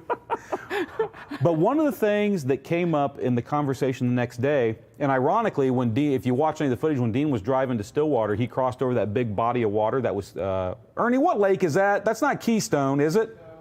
It is Keystone. So there's a big body of water on the turnpike, and I'm watching Dean's feed as he's doing this, and I'm like, Dean's only 2 hours in front of me. So Dean was crossing the bridge as I was 2 hours behind him because I was coming back in from Ohio because I went home for a wedding for the weekend. And so it was kind of funny. But one of the things he brought up and talked about, someone had asked a question in the feed, and Dean had chimed in that, and I think it was a Ford F-150 with the B&O system, I think. Okay. And said the best thing to do would be get a Key 501, tap off the front speakers, don't tap into the subwoofer output. Oh, yes. And you get your signal in there. And then, you know, if you're looking for more power, you brought up the key lock. Yes. So you could throw in a key lock, take care of all that funky EQ curve that's in the factory radio, and then you could add whatever bigger, if you wanted more than 500 watts, you could add a bigger amp. Yeah. So in honor or tribute to Dean talking about that on his drive, I actually have set up here in the studio, we have a radio that's playing pink noise into a IQ 500.4 amplifier. I've gone in and tweaked, and I've done some really exaggerated equalization on the curve, and then we're coming out of the amplifier into the key lock. So we actually used the 502 when we were doing our beta testing for this. You were doing that? Yeah, we had a 502 Q class, and so when we got our prototype for Joe to test, or Joe sent us a prototype. Right. We were using it. I go, oh, what am I? Oh, I got a 502. Use a 502. Messed it all up, and just like I think we did a live show on that at one point on like Instagram. You may have done that. I mean, what are the odds? Exactly. So let's Ernie, do it. If you will I'm going to bring up my laptop as an asset. Will you put us in picture? I'll give Ernie a second here to make this happen. So what I've got is, there we go. Good. Perfect. Awesome. There, you got it. I just want to make sure we were there. Got it. Okay, so what I'm playing right now, this is the pink noise coming out of the radio into the tweak or the IQ amplifier. It's been adjusted with tweak, and then we're looking at the right channel. As you can see here, I've done a big pull out here right about 40 hertz. I did some big boost about 250. I did another pull out here about 2K, and then I did a big boost about 10K. So this is the right channel exaggerated. And then I'm going to go over here and show you the same thing on the left channel. What I did is I just basically did the exact opposite. So I boosted at the 40 hertz. I did a cut at the 200, 250. I did a boost at 2K, and then I did a cut at 10K. So these are some, like, this is not a curve you want to use in any system. I mean, that one's better than the other one, but yeah, they both suck. They both suck. They're both horrible. So to show you what's going to happen, for instance, like we'll go back here to this right channel, and I'll show them both to you after the fact. I've already run the key lock through its setup routine. So what you're watching here right now is the bypassed. The key is not doing anything. This is the signal just coming into it. And watch what happens if I turn the key on. Just hit the button. Magic. And magically, I'll let it stabilize here for a second. You can see that that big cut that was at 40 hertz is gone. That big boost at 200, 250 is gone. We're back to a pink noise flat line on the right channel. And then on the left channel, which was obviously just as bad, you're seeing the exact same thing. If I turn the key off, you'll see it'll go right back to that funky curve that was coming in. And so, Ernie, go ahead and bring us back. I'm going to go back to here. Thank you, sir. So since Dean talked about that on his drive to Stillwater, I thought it'd be appropriate to kind of show that live here in the studio. And what can happen is if you've got a factory radio, my first time, love it, can't believe the con I've been missing out. Hey, Jeff, thanks for tuning in, man. Appreciate you joining the show. Throw us into your nightly Tuesday things that you like to do. We go well with a cold beverage. Seriously, we do. The thing that I wanted to show with that is that, like what Dean was talking about, is there's some equalization, bass roll-off, can be volume dependent. Some of it can not be volume dependent, and then as you turn up the radio, it becomes volume dependent. But they're messing around with that EQ coming out of that factory radio. Yeah. And so what the key lock is going to do for you is basically you're going to turn your factory radio, you're going to set all your controls flat, you're going to turn that factory radio up to the 3/4 clean output volume range, and then you're going to let the key do its thing. And when it does, you're going to end up with all that bass that the factory DSP has tweaked with and get you back to a perfectly flat output in that 20 to 20. Now you can feed that into any amplifier you want. Understand when you do the key 500.1, this amplifier does that same thing. It just does it on the bass frequencies. It doesn't do it full range like the key lock does. So one of the biggest, like, oh my God, why did they come out with the 500 watt amp conversations we had? Because when it first came out, it was like, why do they only do, where's my 1,000? Where's my 1,500? Where's my 3K? Right. Where's my 2,400.1? And I'm like, do you have a 3K? Do you have these amplifiers? Yeah, it's right here. All right, well, let me introduce you to the key lock. The key lock will do exactly what that needs to do, but it allows you to turn any sub amp into a key amplifier. Correct. So, and it was one of those things that just didn't click in people's heads because they automatically assumed it had to be an amplifier, and it didn't. No. So the moral to the story is you can take this and turn anybody's amp, it doesn't matter whose it is, into a key amplifier. You can, and the thing about this, and I'm not trying to just make this a plug about the key lock or the key it's a straight products. plug because it doesn't suck. You're right, it doesn't it suck. It doesn't suck, so. And the cool part about this, and I don't want to do it tonight because there's so many things we're going to talk about, but it's an automated routine, guys. I mean, the key lock, you take the tones, you run them through your radio, there's a couple button presses, you have to set the gain, you have to find the noise floor, and then it does all that EQing all on its own. Well, but the really cool thing is it's got a built-in RTA. That's true, too. It'll tell you, like, one of the biggest problems, like, there again, we get a lot of questions, and I get a lot of people. When tapping in to hook up the channel, like, for example, a subwoofer, if this channel you're connecting to doesn't play sub, it's a fool's errand. You're not going to get any bass out of it. So this has RTA lights on it. That's it's what, 0 to 200, and then 200. Oh, I'm sorry, 0 to 2,000, 2,000 to 200, and then 200 and below. Correct. And it has lights that correspond to that. So if you're connecting it to a speaker and you play your pink noise, and you want to connect a subwoofer, if that sublight or low light doesn't light up, move on to the next speaker. Wrong set of wires. Yeah. Now, it has the ability to push, so the lights do have different intensity. So if there's kind of sub bass there, it's like, we can kind of push it a little bit, but you might want to look again. Exactly. Jeff, you're right. The key lock is a saving grace in many modern cars today. And then there's another question out here. I'm going to go, does the key lock run cool enough to put behind a Yeah, it runs cool enough. You could put it behind a factory radio. Yeah, you're good. I mean, it's been sitting here running since I fired it up at 7 o'clock. It's cooler than this amplifier. It's cooler than the amplifier. It's 8:30. It hasn't been doing anything. Oh yeah, you could put that behind a factory radio, no problem at all. So one of the funny stories.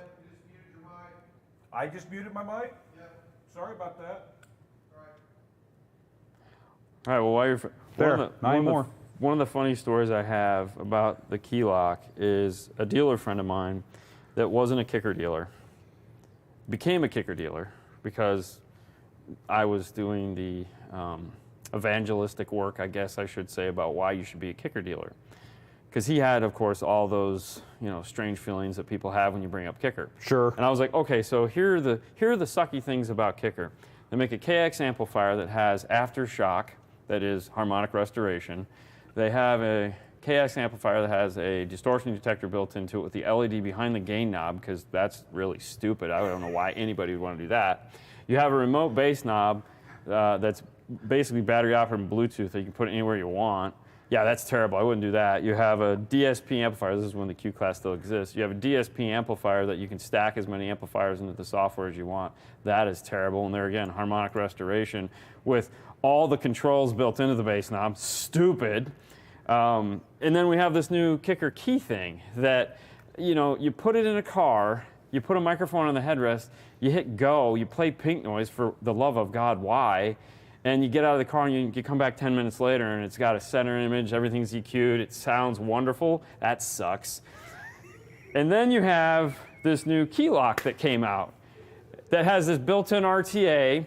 And then, when you're sitting in a car and you're looking at the signal on the RTA and it's doing all this hula dancing crap going on, well, there again, you press a button, you wait 3 seconds, you press another button, you hold your breath, and you stress out because you're waiting for the light to stop blinking, and then when you're done, it's perfectly flat, and, well, now you can plug it into whatever you want and get a perfect signal from it.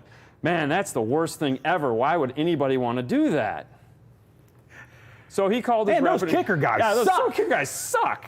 So he became a Kicker dealer. So I was talking to him the other day, and we were talking about a problem. And he goes to me, he goes, what are you talking about, bro? I just throw a key lock in there. It fixes everything. And I go, oh, well, my bad. Which, you bring that up, and just for the record, hey, Ernie, bring up my laptop real quick as an asset. Just switch on over. For the record, this is where I get a chance to poke fun at the meme that poked fun at the guys. Yeah. It does play below 40 hertz. No, it plays all the way down to 20 and then some. No. Does it play up to 40,000? No, don't answer that. We could check that. No, we don't need to. All right, we won't check that. Okay, Ernie, I'm back. Bring me back to the screen. Thank you, sir. Well, there you go. There we go. Yay! Ray, and hopefully I get your last name right. Oh, no, Roy, I'm sorry. Roy, Risha, or Raisha. I think it's Risha. So you can use the key lock with an aftermarket head unit to do this, or is it just designed for tapping into stock radio? Like the quick BS2 idea, the kicker key, just want more power. So Roy, what this is really designed for, the key lock, is designed for OE applications. You can put it on an aftermarket radio, but you're not going to have a built-in DSP that's been tuned by the factory to not give you a flat output. Well, okay, so there is one option where this is a viable thing. Okay. If you're buying a white box radio, Ooh. okay, so if you're buying a white box radio, which is like an Android radio, adding a kicker key lock into that is probably not the worst idea that you can come up with, because what those, like we Good just idea. ran into this problem before we left. The Android radio only had like a 0.5 volt output on its RCA section, so Which that's isn't much. It's totally unusable. No, that's horrible. So what we ended up doing is having to use the amplified speaker output, which there again was only put like maybe 4 volts. So running that into, taking the 2 channels and running that into a key lock, letting that go ahead and fix the nonsense that their audio pack is, which is total garbage, and then use that to then go into your aftermarket amplifiers wouldn't be a terrible idea.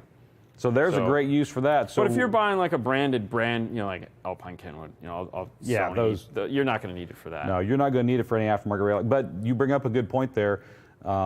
There's a couple of guys here that have those Android Auto-based Oh, I radios, know. and the RCA pre-outs are Suck. horrible. Yeah, it's the same radio. They're horrible. Actually, it was funny because we were talking about that, and it's like, oh, he has that same radio, and I was like, yeah, it's garbage. And he was like, yeah, I know. Yeah, that's But you should grab a key lock, throw it in there. what Matt Mattson. I'm going to have to suggest that for That him. might be a bad idea. 'Cause that was Christian, one of the thoughts I came up with. Yeah, D. Chateau. How often do you all sit down and spitball ideas, and who came up with the key? Well, as far as spitballing ideas, anyone here at Kicker, you can take an idea. We actually have forums here at the company. If you got an idea for a Kicker product and you work here, we can just etch it on and turn it into the pot. I mean, obviously, working here at Kicker, anything we come up with is the property of the rights of Stillwater Designs Audio or Kicker. But as far as sitting down, we sit down once a week, sales, marketing, and advertising. We have design teams for all of our different product categories, and we sit down and hash out, okay, here's the current product. What new features do we want? What new power levels? Is it hitting the right price point in the marketplace? And you know, R&D might say, hey, well, here's some new technology we've been looking at. It can do this, this, and this. And so weekly, we're discussing how those things may be able to be used and make it an actual product we can take to market. So what's going to happen now is Christian is going to stop by, because I know Christian. You do know Christian? He lives in Orlando. He drives by all the time. And he's going to be like, hey, do me a favor. Call Kip. Call Kip and say I have this idea. And I'll be like, no. We're not trying to give any more work to Dean, so don't do that. But, you know, anyhow. So I wanted to cover the key lock because you talked about that in your live videos. I wanted to cover the amplifiers because that was pretty cool. I know that you really do seem to be an advocate of the key products, and you seem to have a system that you just know that in certain applications this is the way to go. And this is a 4-channel amp, the key lock, the 200.4, but you say 95, if not better, times it's by amp. We use it as what we call our front stage upgrade. There you go. So it's not ever really used as a 4-channel amp anymore. Originally, that was the plan. It was like, yeah, let's use it as a 4-channel. Just call Kip directly. I'll give him your phone number. Oh, thanks. I'll talk to you soon, Christian. Yeah, I'll give him your phone number. But no, we have since kind of, as anything else, you kind of evolve your process as far as how you do things. And when a better application for a product comes in, then that's really what you want to do. You want to focus more on, all right, here's a better idea. So using the key as just a front stage upgrade, getting that active front stage, getting the ability to blend the tweeter mid-range better, it's a way better experience. So that's what we've just gone to. And you've talked about that. Todd Rogers, is the Kicker key better than the OEM factory Rockford Fosgate system and a Nissan Frontier Pro 4X? Well, Todd... Well, here, I can actually answer that. Go ahead. More than likely that Nissan radio, you can go before the amplifier. It has a variable voltage output. So it's got a flat signal that feeds that Kicker, that feeds the Rockford system in that. You just have to add RCAs, more than likely. I mean, every one that we've ever done, you could throw an RC. You can use this to check the signal, but you go before the amplifier and you're done. So you don't actually have to You could. I mean, you could have the key fix it if you wanted, but if it's already there and you can use it, do it. It's for more of a situation where if that was a digital input into that factory amplifier and you couldn't go before the amplifier, like in a lot of applications, like the BO system like we were talking about, then this would definitely be what you'd want to do to fix the equalization that the Rockford put on. However, there is a caveat to that. Sometimes you don't want to. Sometimes you want to leave the factory alone. Like they've done a pretty good job at tuning the system. It's just not loud enough. Correct. In which case, that's where you look at like a CS amplifier, or CS, right? CSX? Yes. Yellow? Yes. I just call them yellow and red. He calls them yellow and red. To be So that's when you grab one of those and just straight power it in, because if you sit in the car and you already have a decent image, whether it be in front of you, in front of the passenger, or towards the center. however they've designed it. Yeah, which if you're happy with that, it's just a volume issue, well then just amplify it. There you go. Just straight amplify it, make it louder. If you're unhappy with how that is done, then clean it back up, DSP it, and then re-amplify it. And that's a very valid point. I mean, I want to say this the right way. It doesn't have not to be hard. Yeah. There was a time when every OE system sounded absolutely horrible and wretched, and it was a dumpster fire. Those days are not necessarily as prevalent today. There are still some OE systems that pretty well suck, but there are some out there that, as far as staging, imaging, tonality, they're not bad. They're just underpowered, don't sound that good, have no real low bass, and that needs to be fixed in that nature. Adding power and not changing any of the EQ can often be a way to get around that. Yeah. I mean, that truck already has all-pass filters in it, and they've already done a bunch of stuff to it. Now, if you did want to, this will fix the all-pass filters and remove them for you. So, I mean, it can tackle that beast and tame it. Yes. But if you don't have to, don't. Yeah, and if you're going to start from scratch, so if you want to come out of that factory radio and you want a perfectly clean signal that didn't go into any DSP, any amplifier, anything you want to do, and you do want to remove all-pass filtering, that is the only piece on the market today that'll do it automatically. It'll find up to 3 of them and pull them out automatically. Yeah, because it's so much fun doing it the other way. Yeah, the other way is you don't want to mess with it. Thomas Byers, would you do 2 key locks for front and rear, or just go with a key 4-channel for just the minimal price difference? Really what it boils down to there is if you want front to rear fading and you're going to put some kind of really high-end speaker system and amplification in the back, yeah, you could, but I can tell you Dean's philosophy is put all the work into the front, leave the back alone. Well, the other thing too is that they're 2 totally different products. So the key 200.4 uses a microphone to do acoustic fixing. The key lock uses electrical fixing. So Correct. This is fixing the signal that's coming out of the radio to then go to another amplifier. So this is giving you a clean sheet of paper to then readjust how you see fit. This is taking what you already have and re-EQing it to sound Correct. the way Kicker wanted it to sound. So there's 2 different things happening with them. Obviously, if we were able at some point merge the 2 into one, we know it's going to happen, guys. Relax. Then yes, that would be the ultimate as far as Kicker is concerned for DSPs, because we would have something that could look at the signal, flatten it out, and then read it. So if you can do it right now. If you have a crappy sounding front stage, you can take this and put it into DEQ the factory system, then put this on top of it in order to do an acoustic re-equalization to it and make it sound awesome. That is actually what they do recommend. You guys say do this, and now you get this amazing sound. Now, sometimes it's a lot of difference, and sometimes it's minimal difference. It really depends on how bad the signal from the factory is butchered. If it's a radical equalization curve and a lot of phase filtering going on that doesn't appeal to you, running a key lock on the front side basically gets us back to a flat line with no filtering, and that makes the job this is going to do easier. Yeah, and the other thing too is if the car does have all-pass filters and you try to throw the key amp into it, the amp can't fix all-pass filters. No, it cannot. So that's when you get to that point, you put it in, and it's always drifting to the left or it's always drifting to the right, and you can never get it focused. That's more than likely a cue that you have an all-pass filter. At that point, if you really want that dead center image, you're going to have to put a key lock in it. Otherwise, you can shut off the the time alignment, and let it just use the factory all-pass filters to try to do that. I would, if you're going to try to do that, move the microphone to the center of the car. Correct. And that's another trick I know that you've done in some things, is in some cars where you didn't think it centered up how you want it to, just move the microphone and rerun the tune.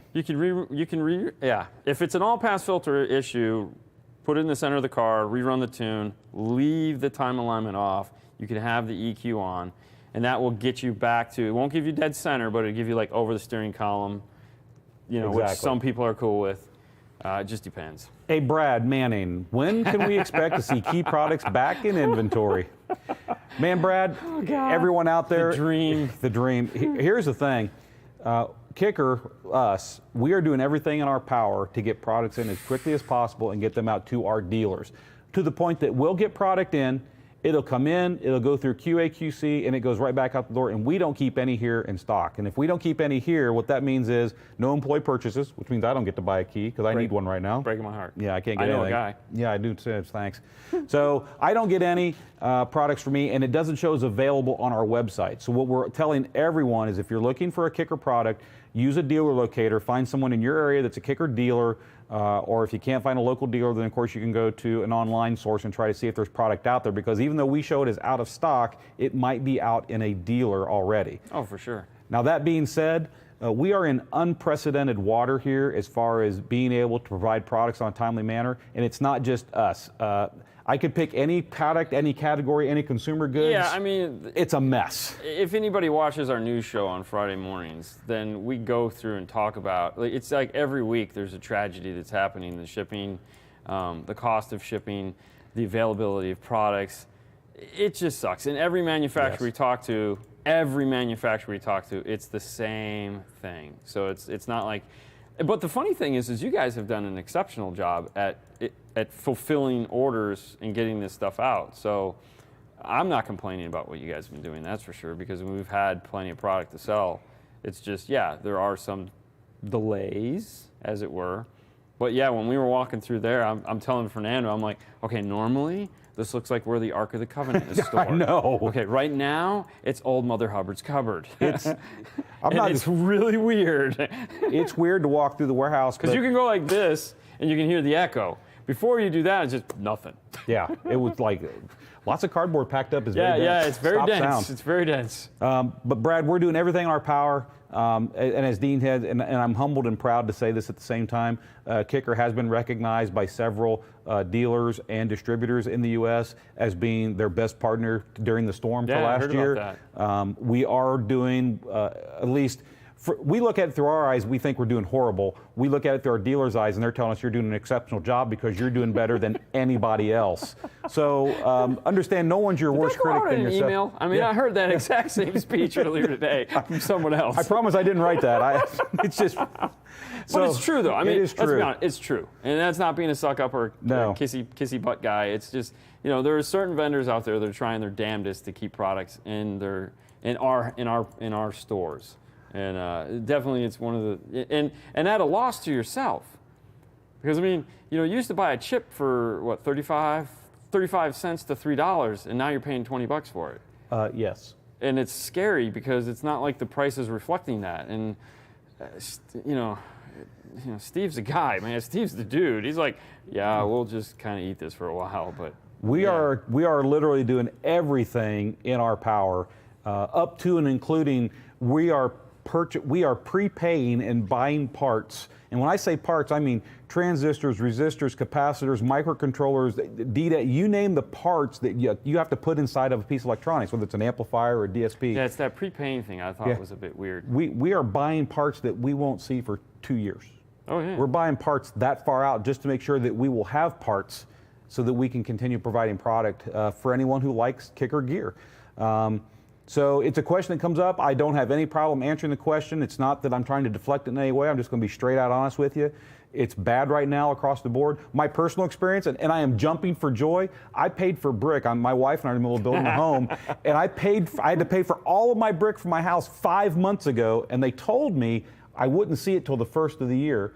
And when I came back from my brother's wedding just this past weekend, we pull in the driveway, and it was like they didn't even know. I get out of the car, and I walk away, and as I'm walking away, I turn and look, and I go, oh my God, there's brick. It just showed up while we were gone. You guys use a lot of brick here. We use brick on everything. Oh my God. There is no brick the front. No, you guys brick everything. Yeah, brick's you know. That's a fashion statement for Oklahoma for sure. we do. Although I We will like say, brick. Arkansas was the same way. Yeah, Arkansas the same way. The same That's way. true. I mean, well, towards the Oklahoma border where we were at, I was like, because Fernando and I were both like, there's a lot of brick here. Ryan Moore, we need a 5-channel kicker key. Ryan, it's funny you ask that or say that because actually Dean and myself There you go. and Colin from R&D had 5 this channels. conversation just next door. There it is. 5 channels. 5 channels. You can run a 4 gauge and you're all set. You have a nice 5-channel kicker key amplifier right there. It's funny. The reason we split these out into 2 packages like we did is primarily it makes it easier to integrate into cars today because you don't have to worry about putting one chassis. You now have 2 smaller chassis. Now, if you've got them underneath one seat or behind one seat, go ahead and do this. Dean has done some fantastic installs the way he does installs doing this. Nah. Yeah, But no, he's made them into 5-channel. But don't think that we haven't heard you that, you know, people have asked for a 5-channel. People have asked for a 6-channel. Someone chimed in here earlier and said for 100x6. People have asked for bigger key amplifiers. Oh yeah, so like, we all know we need a 100x4, but 100x4 sounds. This is like, now you're like, this is cool because they're small. But when you do this, now you're getting into that big size. So I don't know. Hey, I'm going to come back to this. Brad says, I check KNet daily. Every amp on there is either yellow or red dot for inventory status. And what Brad, Call a dealer. Yeah, he's obviously, Brad, you're looking at the inventory status on KNet, and that's pretty accurate. We're doing everything we can to get amplifiers in, speakers in, and back out to our dealers. Just understand when you're looking at KNet, if you're a dealer and you're looking for product, if it's not, that's what sounds like what you're doing, Brad. If you're a consumer and you're looking, it's probably already out into a dealer store and you need to go look for it at a dealer because we are not going to keep product here at Kicker and put it up on our website for availability when we have dealers who are wanting the product. It's just not going to happen for right now. So get in the order queue. Yeah, get in the order queue. I got in the brick queue 5 months. Yeah. 5 months. Mm-hmm. It's talking to some guys here today. That's like, you know, we're talking about suspension parts. I had to get in the amp dyno queue. Well, that's true. That took 8 months. So here's a question. Fang of Truth says, factory Toyota or Android radio, which is better? Factory Toyota. There you go. I'll tell you, I would have rather dealt with the factory Toyota radio because I know what I'm getting into and I know how bad it is. And it's nowhere near as bad as that Android radio. That thing was a mess. Christian D. Chateau, what manufacturer or facturers is known for all-pass filters and OEM, or do most of them do it? Most of them do it now. Toyota's been doing it the longest, I feel, because they've been doing it since like the late 90s. Nissan's doing it now, and they're putting it in everything. So it's like from a basic hard body pickup truck, which isn't a hard body pickup truck anymore, I know, but I'm old, so I can say that. But yeah. And there again, it's not the end of the world. An all-pass filter is not, so a lot of people get scared when you hear the term all-pass filter. It's not the end of the world. Depending on what you're doing and where that all-pass filter is at, it actually can be beneficial. Yes. We've done plenty of systems with an amp that he has, which is an Audison Forza. There again, microscopic, small amplifier with lots of channels and DSP that can hide anywhere, where the all-pass filter was great. It did some of the work for me and made my life a hell of a lot easier. So it's just a matter of knowing how to deal with it, where it's at, and what it's doing, and that's it. The thing with OE systems, and I go down this path only because in today, like I said, used to be OE radios suck. They're not that bad today. They're really not, and some are actually pretty good. I mean, they pass 20 to 20. You're coming off the speaker lead, so it's a balanced signal. You can go into an amplifier with a diff input or a piece of electronics that has diff inputs. So you can get that signal out of that radio cleanly and use it. What mostly happens in OE radios today is all the factory is worried about. They want it to sound good, and they want it to last for 3 years, 36,000 miles. That's it. That's their true criteria. Sound good and get 3 years, 36,000 miles before anything breaks, because if it makes it through the warranty period, then it's not their problem anymore, and they can either sell you replacement parts at a profit, or you go do what you want to do, which is upgrade it to something else anyway. And the number one thing that kills speakers is clipping and playing low frequency into a driver that's not designed to handle. So 6.5-inch door speaker, we can talk about all day long, but a 6.5-inch door speaker is not going to play 35 hertz to the level that you want if you're listening to bass booty bottom music. Well, it's just to be not honest going with to do you, it. a factory speaker would never do that anyways, because the high pass crossover prevents it. Most of these new aftermarket or factory radios have like a 50, 60 hertz high pass crossover in them now. Exactly. So that's where the bass roll off sucks, and that's where like the key both keys, the 501 and the key lock, will take care of that. The 501 obviously will give you bass boost because it still is a sub amp, so you'll be able to get that back in. Or if you look at like a KX amplifier that has aftershock. Aftershock is an amazing way to go in and add back in that low bass that's missing. Correct. Because you're doing the octave shift. Correct. And it's like, where's the hole? About 50 hertz. All right, no problem. Just bring center it it at back 100 and let it do its thing. And it's like, oh my God, the world is shaking. Exactly. So factories are good at rolling off the bass all the time intentionally, high-pass filters. Yeah. They're good at doing it at volume-dependent levels so that you don't blow up the speakers with too much cone motion at high output, so bass roll-off. So those are two areas, better power, get rid of those high-pass filters and get rid of that bass roll-off. But the all-pass filtering can be a good thing in a car. And you can for shut imaging. it off. Like if you want to keep the all-pass filters, you have the option to turn that on and off with this. You do, yes. So you don't have to leave. You can leave them in. One of the other things too is like when people say bass roll-off. Bass roll-off is basically just loudness that's built into it. It's almost like an inverse loudness that's built into it. Where at normal listening levels, so how loudness works is at normal listening levels, it boosts the bass and treble. At normal listening levels on a factory radio, just kind of keeps it flat. And as the volume turns up with loudness, it's set at the V like this, and as you turn it up, it does this. So at high volumes, it's taken away the boost. In the factory vehicle, it kind of does the opposite. As you turn it up, it does this. So it's like an inverted loudness control. That was great for a long time, but now manufacturers are like, that's too much work. So now they're just adding high-pass filters to the bass side of it and saying, it's just going to be across the board. Because you're just not going to get low end. You're just not going to get any low end. Or you're just going to get the low end that we think you need, and you're going to be happy with it. So 90-90 boo-boo. Which is where something like a key lock or a key 501, and the thing with this product, the key 501, this is a legit 500-watt amplifier, and we make about 14 or 17 preloaded enclosures that work great with a key 500.1. It's a quick drop-in solution. It's going to re-EQ and get you that roll-off the factory's putting in there. It's going to take it away completely, and it gives you a solid 500 watts to run whatever you want. And it has an A/B switch, so you can turn it on and off and go, What about on a boat that does not have a roof or a top? Does the key amp still work? I mean, at the end of it, it's an amp, so. The answer is yes. You could do that, but when you set up a boat, if you're going to have your speakers in the boat and you're going to go through the key setup routine on, say, a key 200.4, it has to be done in a quiet environment because the microphone is listening to the noise and the test tone. So in your boat, you'd have to be somewhere where it's really quiet. I don't think it'd be a good idea, personally. And it could do it. I could do it, but I don't think I would. But as soon as you fire the engine up, yeah, and you're doing this and all the sound's getting sucked out by the wind. Okay, so the other thing too is that when you look at a boat, it's 50 watts by 4. It's not enough power. It's not enough power. I mean, a boat, when you look, when you look over there to the glowing red things that are behind Kip, those are boat speakers. They're not made for a kicker key. They're made for power. I mean, come on, who wants to be the guy that rolls up in the little, rolls up to the beach backwards with a key playing a set of tubbies? Nobody. Key lock to fix the input, key to fix the outputs. That's kind of a good way to look at it there. They got you coming and going? They got you coming and going. The thing that Dean said is like on the key 200.4, this is the one that is dialing in for the acoustic curve.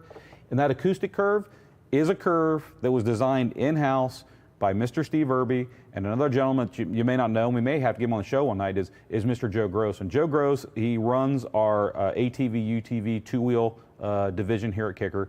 He is an avid SQ competitor from back in the Iasca days. Knows his business, he knows how to make a car sound good, and he and Steve designed the house curve that we use. And so basically, the computer in here, I call it artificial intelligence because it kind of is. It's a computer that's going, okay, here's what you told me you want. I'm measuring it. Here's what I've got. Now, what do I have to do here to get to here? And that's what the key does. Which is what you're going to do if if you have an RTA and you have a house curve, which essentially is just a line on a computer that you're trying to adjust all the frequencies to get to. This is doing it with a computer assist, so it's doing it on its own. And that's why, like when we sell this and the guy comes and says, I want a DSP, I want time alignment, I want this, I want that, and we go, okay, it's going to be this amount of money. Okay, what else do we have that can do that? It's like, all right, we can get you into key for about this amount of money. Is this where you want to be? Yes. And that's still going to give them all that things. It's just not done by hand. Correct. And as we know, not everything done by hand is always the best.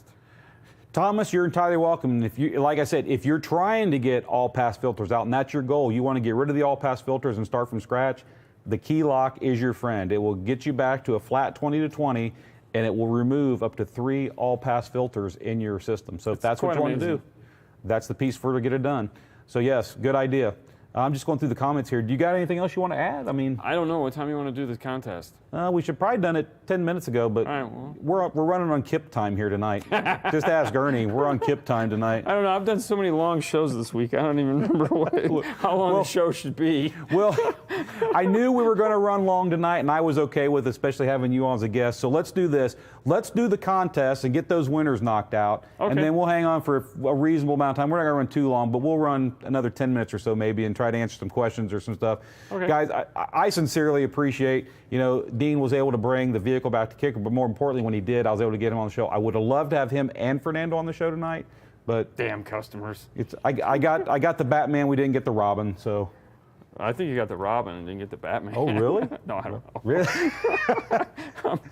I don't. So with that said, let's go ahead.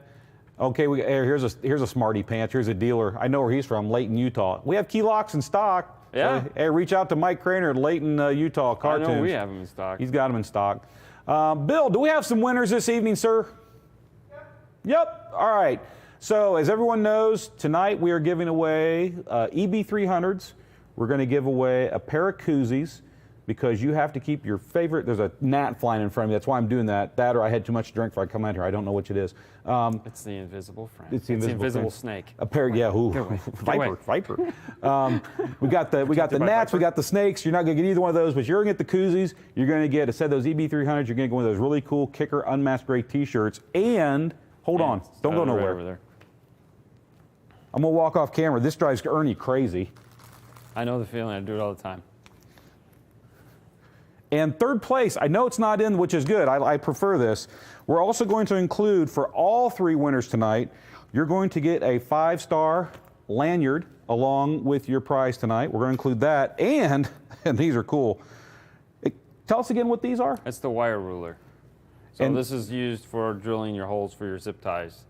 So it will properly, it allows you to properly space, because if you're crazy like I am, and you want to make sure that all your zip ties are properly spaced apart, this allows you to do that. So they come and, it has basically all the instructions on the top, whether you do a 4-inch zip tie or an 8-inch zip tie, and you have a distance of 1 1/4 inch as opposed to 3/4 of an inch. So if you want to go 1 1/2, you skip every other hole. If you want to go 2 1/2.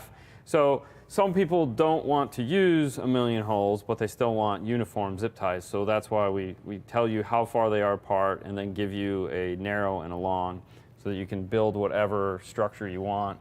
And you just set it down. You can either use a pick tool if you want, or if you use the right size drill bits like we tell you on here, which is like a 5 30-seconds? And 9/64 and 5 30-seconds. Yeah, so 9/64 is for a 4-inch, my personal favorite. That'll zip right through there, no problem. And then again, it depends on what material you're going through. If you're going through ABS is a little bit harder. I recommend using it like an awl or a pick tool to just kind of mark your spots and then go back and drill your holes. If you're doing like a blown PVC, then that's soft. It'll just go right through it like butter. So we're going to include one of these and a lanyard with our 3rd, 2nd, and grand prize, or first place winner nights. These are courtesy of Dean and Fernando. I want to get back to that in just a second, but Dean and Fernando, and hold that thought, because we're going to come back to that in a second. I have it in my hand. You have it in your hand. Hold that thought. Put a pin in that. I'm resting my fingers. So 3rd place, who do we have, Bill? Winner number 3 is Mark P. from Texas. So Mark P. from Texas, you are our 3rd place winner tonight. Well, at least one of these lanyards will make it to Texas. One will make it to Texas. Which was what it was made for. We had them made for Knowledge Fest, and we never made it. So they're going at least to the right state. Yeah, at least finally someone in that state will get one.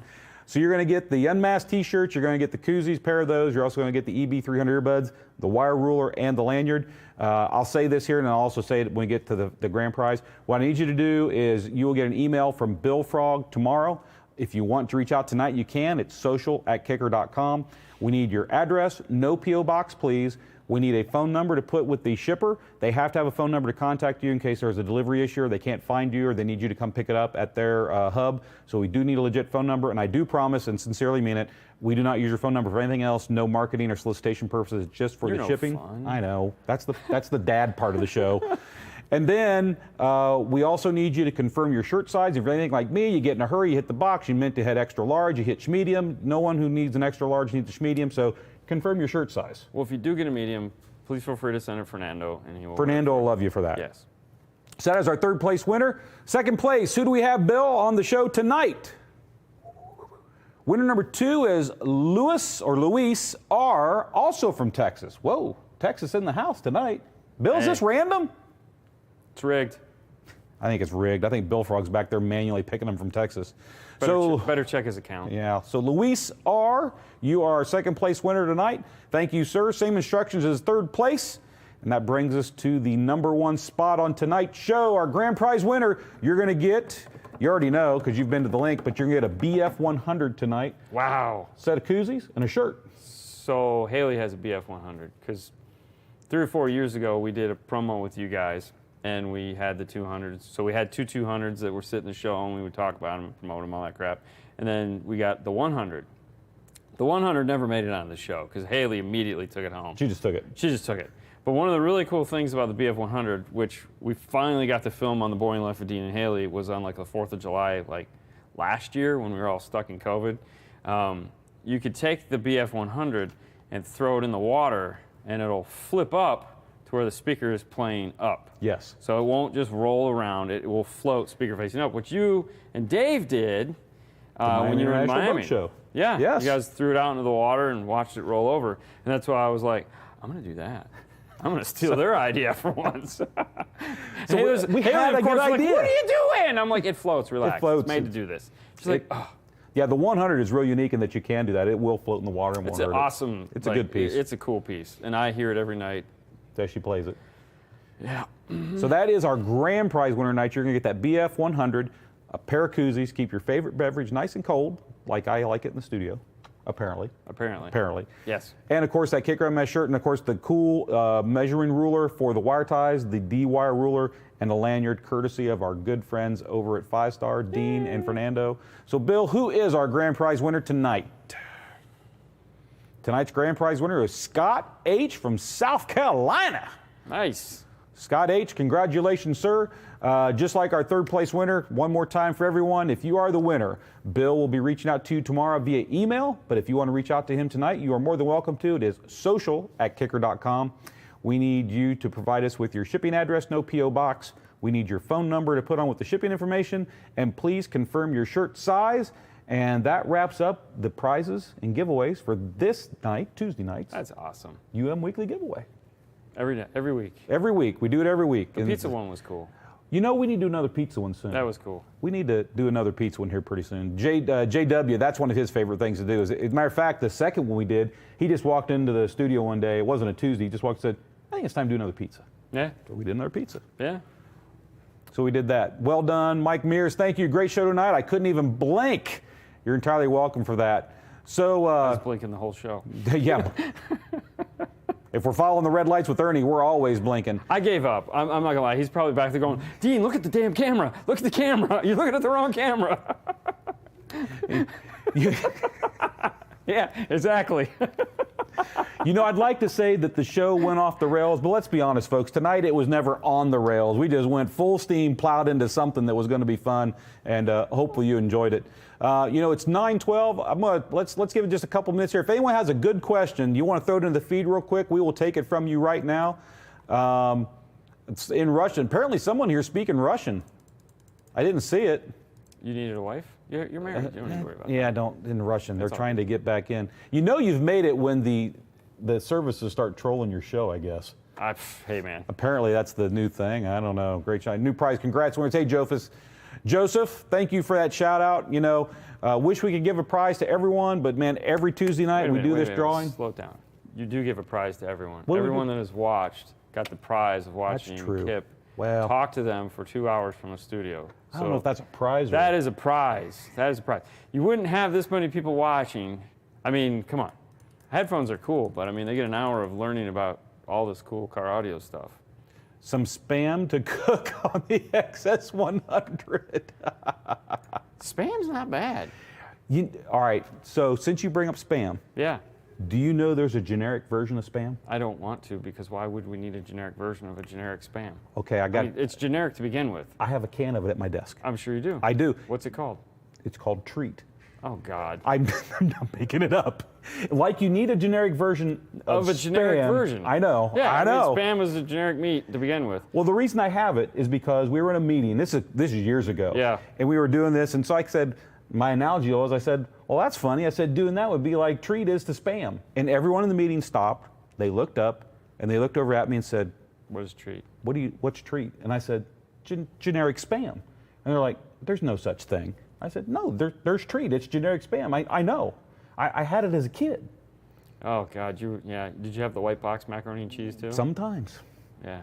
And so no one in the meeting, literally no one believed, they thought I was just blowing smoke. So I went out on a quest, and we were at a grocery store in Oklahoma City, bigger store. Oh, yeah. And they had I'm walking down the aisle, and boom, there it was. So I had to buy a can. And so the next meeting, I had my little bag. And Yeah, with Treat. boom. I walk into the meeting, and I'm all happy and everything. And I plop down, I go, here you go, folks. And they just all looked at me and said, did you go make that? Is that a label you made? I said, nope, that's a legit product. So it's kind of remember fun. Hydrox? Yes. Okay. Fake Oreos. No, it's the other way. Oreos you were the think- fake. No, Oreos Really? were the fake Hydrox. Oh. Hydrox actually came up Okay. first. I always thought it was. No, I Okay. did too, but then thanks to Discovery Channel and the senseless shows they do, we learned that Hydrox came first. You can get the wire ruler at mobilesolutions.com. We do not sell them on DNF Tool Drawer. It's an exclusive product we sell through Mobile Solutions. So even though it was my idea, I gave them the exclusivity. So head over to mobilesolutions-usa.com and you can pick one up. Hey, you know what? Right here, if there's anyone that would know, Hydrox over Oreo. Oh, yeah. There we go. I'm not a fan of the the chocolate or whatever, the darker color and the lighter colored cookie thing, whatever. I love the commercial they did for the Oreo, and they go, Johnson, what do you think? Oreo? Johnson, you're a genius. It's a genius idea. Dwayne Harvey, this looks like a good question to bring up as we get to the end of the show. Kicker, standalone DSP. When? I mean, we could stand in the room alone and talk about it, but until there's chips that are available to make these things and not Doritos, Tostitos, or Ruffles. Lay's, Ruffles, take your pick. It's on the whiteboard. It's on, thanks. That's the best way to put it. It is on the whiteboard. And the whiteboard is right now, it's covered. It's so covered in stuff but at the bottom of it, it says, until we get chips, none of this can happen. So the reality is the people you need to be calling is like AKM and going, hey man, when are you guys going to finish your facility so that everyone else can go back to buying other chips other than all the chips we were using? Yes. So it's really that. Yeah, Dwayne, in all honesty, we know that Kicker fans want a standalone DSP and have a need for one. The key products were really the first ones out of the gate when we started doing DSP because in spite of the fact that we know there's a need for a standalone DSP, and I know Dean will testify to it, there's lots of reasons to have a standalone DSP. You need lots of channels. There's a reason for a standalone DSP. But when we looked at this whole thing, and understand, Kicker's been involved in DSPs a long time. A long time. I mean, it's not like we just came out with DSPs. We've been working with DSPs and amplifiers both on the OEM side and the aftermarket side for a long time. I mean, just the key lock just the Q class. Yeah. Q class was 8 years old. 8 years old. 8 years old. Where was everybody 8 years ago saying, when is Kicker coming out with a DSP? We've had it for 8 years. Correct. Guess what? We don't have it anymore. Why? Because you guys are asking when is Kicker coming out with a DSP instead of buying a Q class. Yeah. So, we did have it, and the cool part about it with it being built into the Q class is if you need 2 amplifier channels, you need 2 DSP channels to go with it. So as you're buying Q class amplifiers, you're basically buying how many channels of DSP you need with every amp. Dude, and the sucky thing is no one has copied that yet. It's so, I mean, JL kind of does their thing, which is close, and ARC has something close to it as well, but it's 8-year-old technology that no one is going, hey, that was a pretty good idea. That was a great idea. So when we looked at doing, as we're always planning to come out with a new product, what we looked at is we already have DSP. We've been doing DSP for a very long time, and what we saw here was the opportunity with the Key 204 technology, the tech that's in Key 204, the tech that's in Key 501, and then the tech that's in the Key Lock. No one in the marketplace was doing something that would automatically put it in a car, set up a microphone, or put it in a car and run a few test tones, and it would automatically fix the problems in the car. And yes, in the Key 200.4, you're basically getting what we think a car should sound like. It's our house curve. I think it sounds pretty darn good. Most people don't complain after they hear what the Key 200.4 can do. Do you want to know how to change it? Well, you could EQ the radio one way or the other and then take it back out. That's how I've done it. Yeah, so what Kip is leading on about, mysteriously, if you run the key, let it do its thing, and you get in the car and you're like, it's too hot, there's too much treble. Delete, go to the tuner section, and turn it down to where you think it should be. So if you turn it down -2, and you're like, man, that's perfect. Or you go the other way, it's like, it's not hot enough, so you turn up +3, or +2. Then what you want to do is actually do the inverse. So if you put it at -2, put it to +2, and then rerun the test again. When you're done with that, put the radio back to 0. Yes. And now what it'll do is it will be exactly where you thought it sounded good. And I know a lot of people's now heads just exploded. The other thing you can do that too is with balance and fader. So if it's off to the driver's side or off to the passenger side, you can use your balance to figure out how far off. Do the inverse of that, run the test again. And keep in mind, you don't have to do these separately. You can do both at the same time. So you can add like -2 for tweeter, -3 right, run the test again, and then put it all back to 0 and be like, oh crap, it's exactly how I wanted it. It's actually pretty interesting. What the Dean's doing is putting Fooling in the some, program. putting in manual adjustments before the program runs, and then it compensates for that. And then when you put the radio back to flat, you get what you're looking for. Yeah. But we really put the focus on having these tools that could do it automatically because no one else was doing that. There's always that 1% that's like, but no, you're correct. There are people that have products, but you have to, here's the hoop. Yeah. Go. You have to drive to the hoop. For this crap. And so we know there's a market for a standalone DSP. We know Kicker customers want a standalone DSP. At some point, you will see one come from us, but right now, it's just not going to happen right now. So should we get this shirt? It's on the whiteboard? Yeah. It's on the whiteboard, bro, chill. It's on the whiteboard, bro, chill. I like that. We need to probably make that one. Mike Mears, have y'all done a video explaining all-pass filters? Mike, we haven't, and that is actually a great topic to have on a Science of show. Yeah. That's kind of one of those subtopics. I would suggest strongly having an engineer on for that one. We'll probably have one come on. Yeah, you definitely need a nerd to walk you through that one. But yeah, it's very interesting. The cool part is because of the way all-pass filtering works, you can actually look at comb filter on RTA, and you can see where it's taking effect and where it's working. It'd be amazing if there was a tool that you could figure out where an all-pass filter was by simply flicking a switch. Key? No, because you can't see it. You need to be able to see it on like a screen. It's like an RTA? Yeah, but it'd have to have 2 channels. Strange, I know. Tune in. Ooh, that was perfect timing. Tune in next week. Fernando just landed, for those of you that are curious. Awesome. He's home safe. It's 10:30 there. Seems to replace radio ears. It seemed, blah, blah, blah. I'm just trying to see if there's some Jeff questions. Smith. He knows what I'm talking about. Oh, man. I don't want to tell that story. Oh, God. But, there are some questions, right? People ask and see some about L7X and things like that, guys. When it comes to product, the only thing I can tell you with utmost certainty is we are driving to the hoop every day as efficiently and reliable as we can to get parts so that we can make products to get these things out in the marketplace, no matter what it is, whether we're talking about key products or quad boxes or the new L7X that's coming, which the L7X is real. Dean saw one playing today. I've seen more than one. Yeah, he's seen more than one. There's quite a few of them here, They're not actually. going to let me take one home, but it's okay. It's okay. But these products are in development, and we are working on it, and we are going to get them for you as fast as we can. I think it would exceed my maximum weight limit for bringing out a plane, though. So. And this one's interesting. Well, it seemed easier to replace a radio 8 years ago versus today. Some cases, yes. Some cases, no. Yeah, I mean, trying to think, like 8 years ago, we had the Camaro, and like Pack came out with their kit. Best Kits came out with their kit. Metro had their kit. The F-150 kit has been a while. Like Ford was kind of right on the forefront with the Taurus many years ago, just saying, hey, guess what? We're gonna make things hard.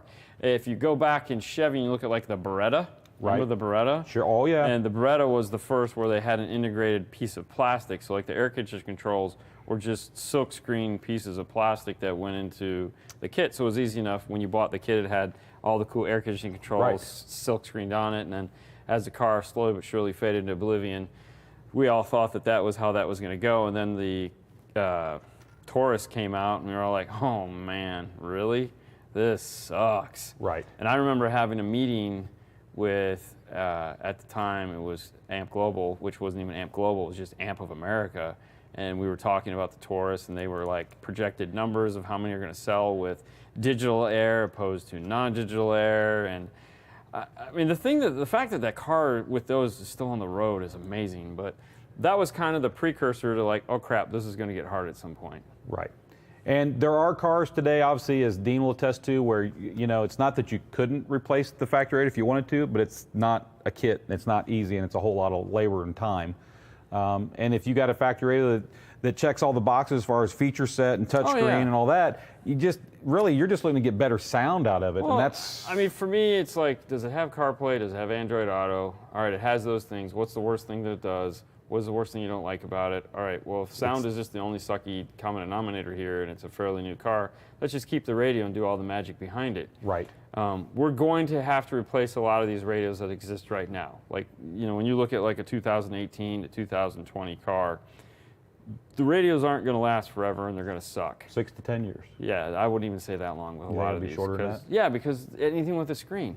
Well, I mean, anything. True. If you go back and you look at like, so if you look at history and you say, remember when you had your first refrigerator? oh yes. How long did you keep that refrigerator for? Until it died. Which was like 30 years. Yeah. Okay. I still have one that's running that's probably getting close to 28 years old. Exactly. So then they figured out, we got to stop making these things so good. True. Because this is dumb. We're selling a refrigerator every 30 years. Come on, this is terrible. Well, car manufacturers are no different. They don't want these things to last 20 years. So But they now want you to replace the whole car. Well, true, but parts business is big. There's a lot of money in parts. So now you look at it like, I just bought a car with a touchscreen radio in the dash. We can't keep laptops past 5 years because they suck and they slow down and they turn to garbage. That's true. Essentially, these radios in the cars are laptops. They're just little laptops with crappier processors in them. I mean, they're like Intel like i3s. These are like, you know, 256. Let's rock on.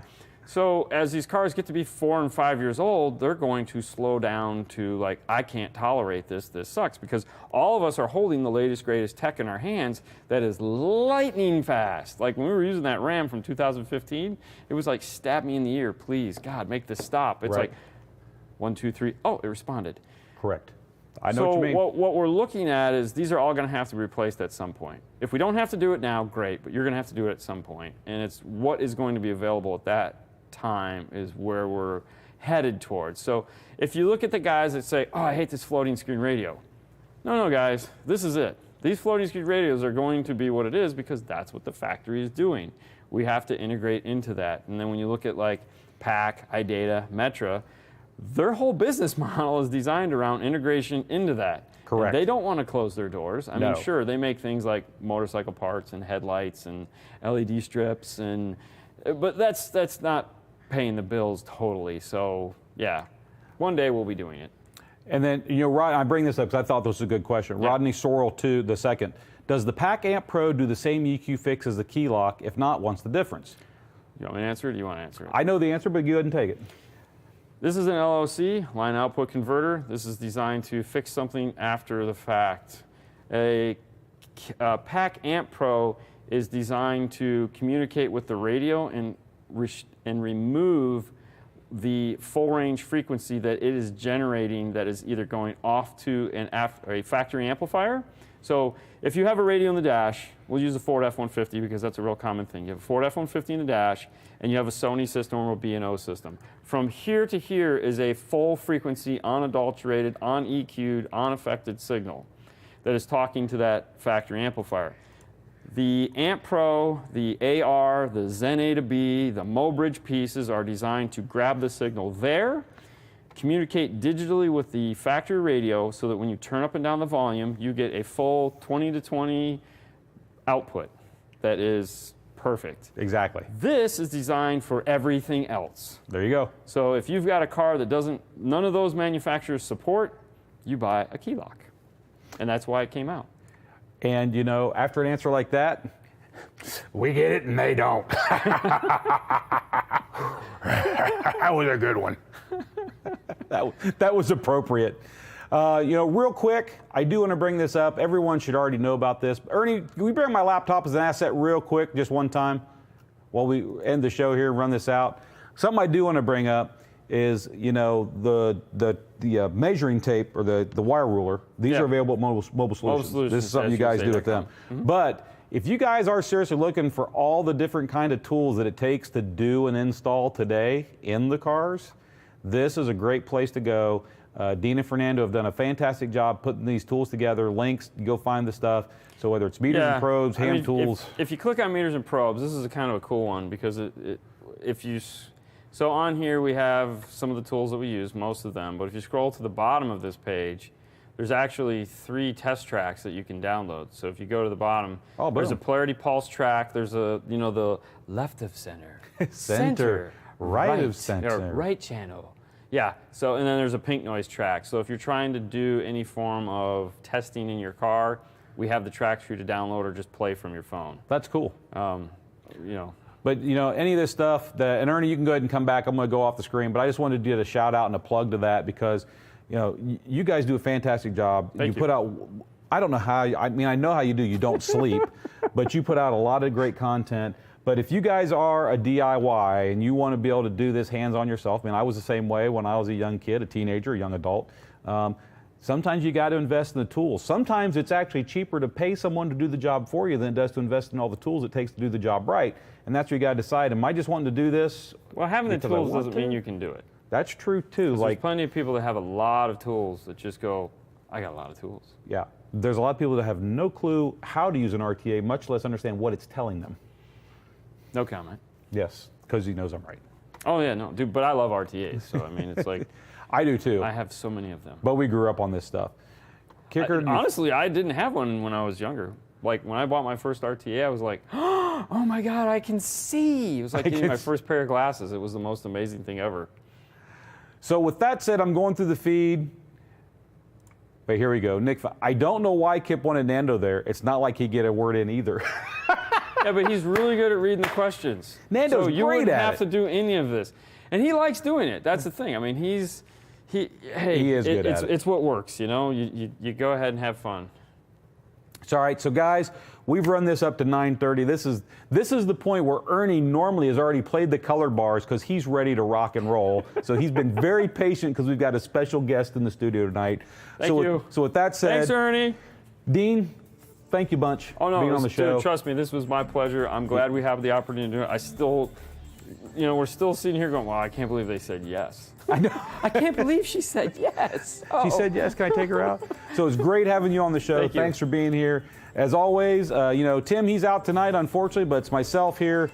We've got the one and only Dean on board tonight here at the front of the studio with myself. Backstage, we got Ernie, we got Sandy, and we got Bill taking care of the housekeeping, keeping things going as usual. It's our pleasure to be the few knuckleheads here who represent the 200-plus employees here at Stillwater Designs, right here in Stillwater, Oklahoma.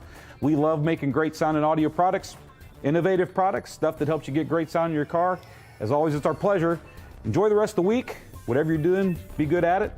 Enjoy the weekend. We'll see you guys Friday. Friday, where are you going to be Friday? Friday on the news at Dean and Fernando's Car Stereo Clips. And of course, Saturday, as always, we won't be doing a show. No show Saturday. No show Saturday, so we'll be back Monday. Be back Monday. I'm taking a day off to spend it with the girls because I haven't seen them in like 3 weeks. So he's going to do a show Friday. He's going to enjoy the weekend with the girls at Disney? Yep, of course. And then he will be back at it Monday. As always, this is Unmasked Live Weekly. I'll be back here Tuesday night. Thanks, everyone, for tuning in. Have a great rest of the week. Enjoy your weekend. We will see you next week. Have a good one, everyone. Thank you.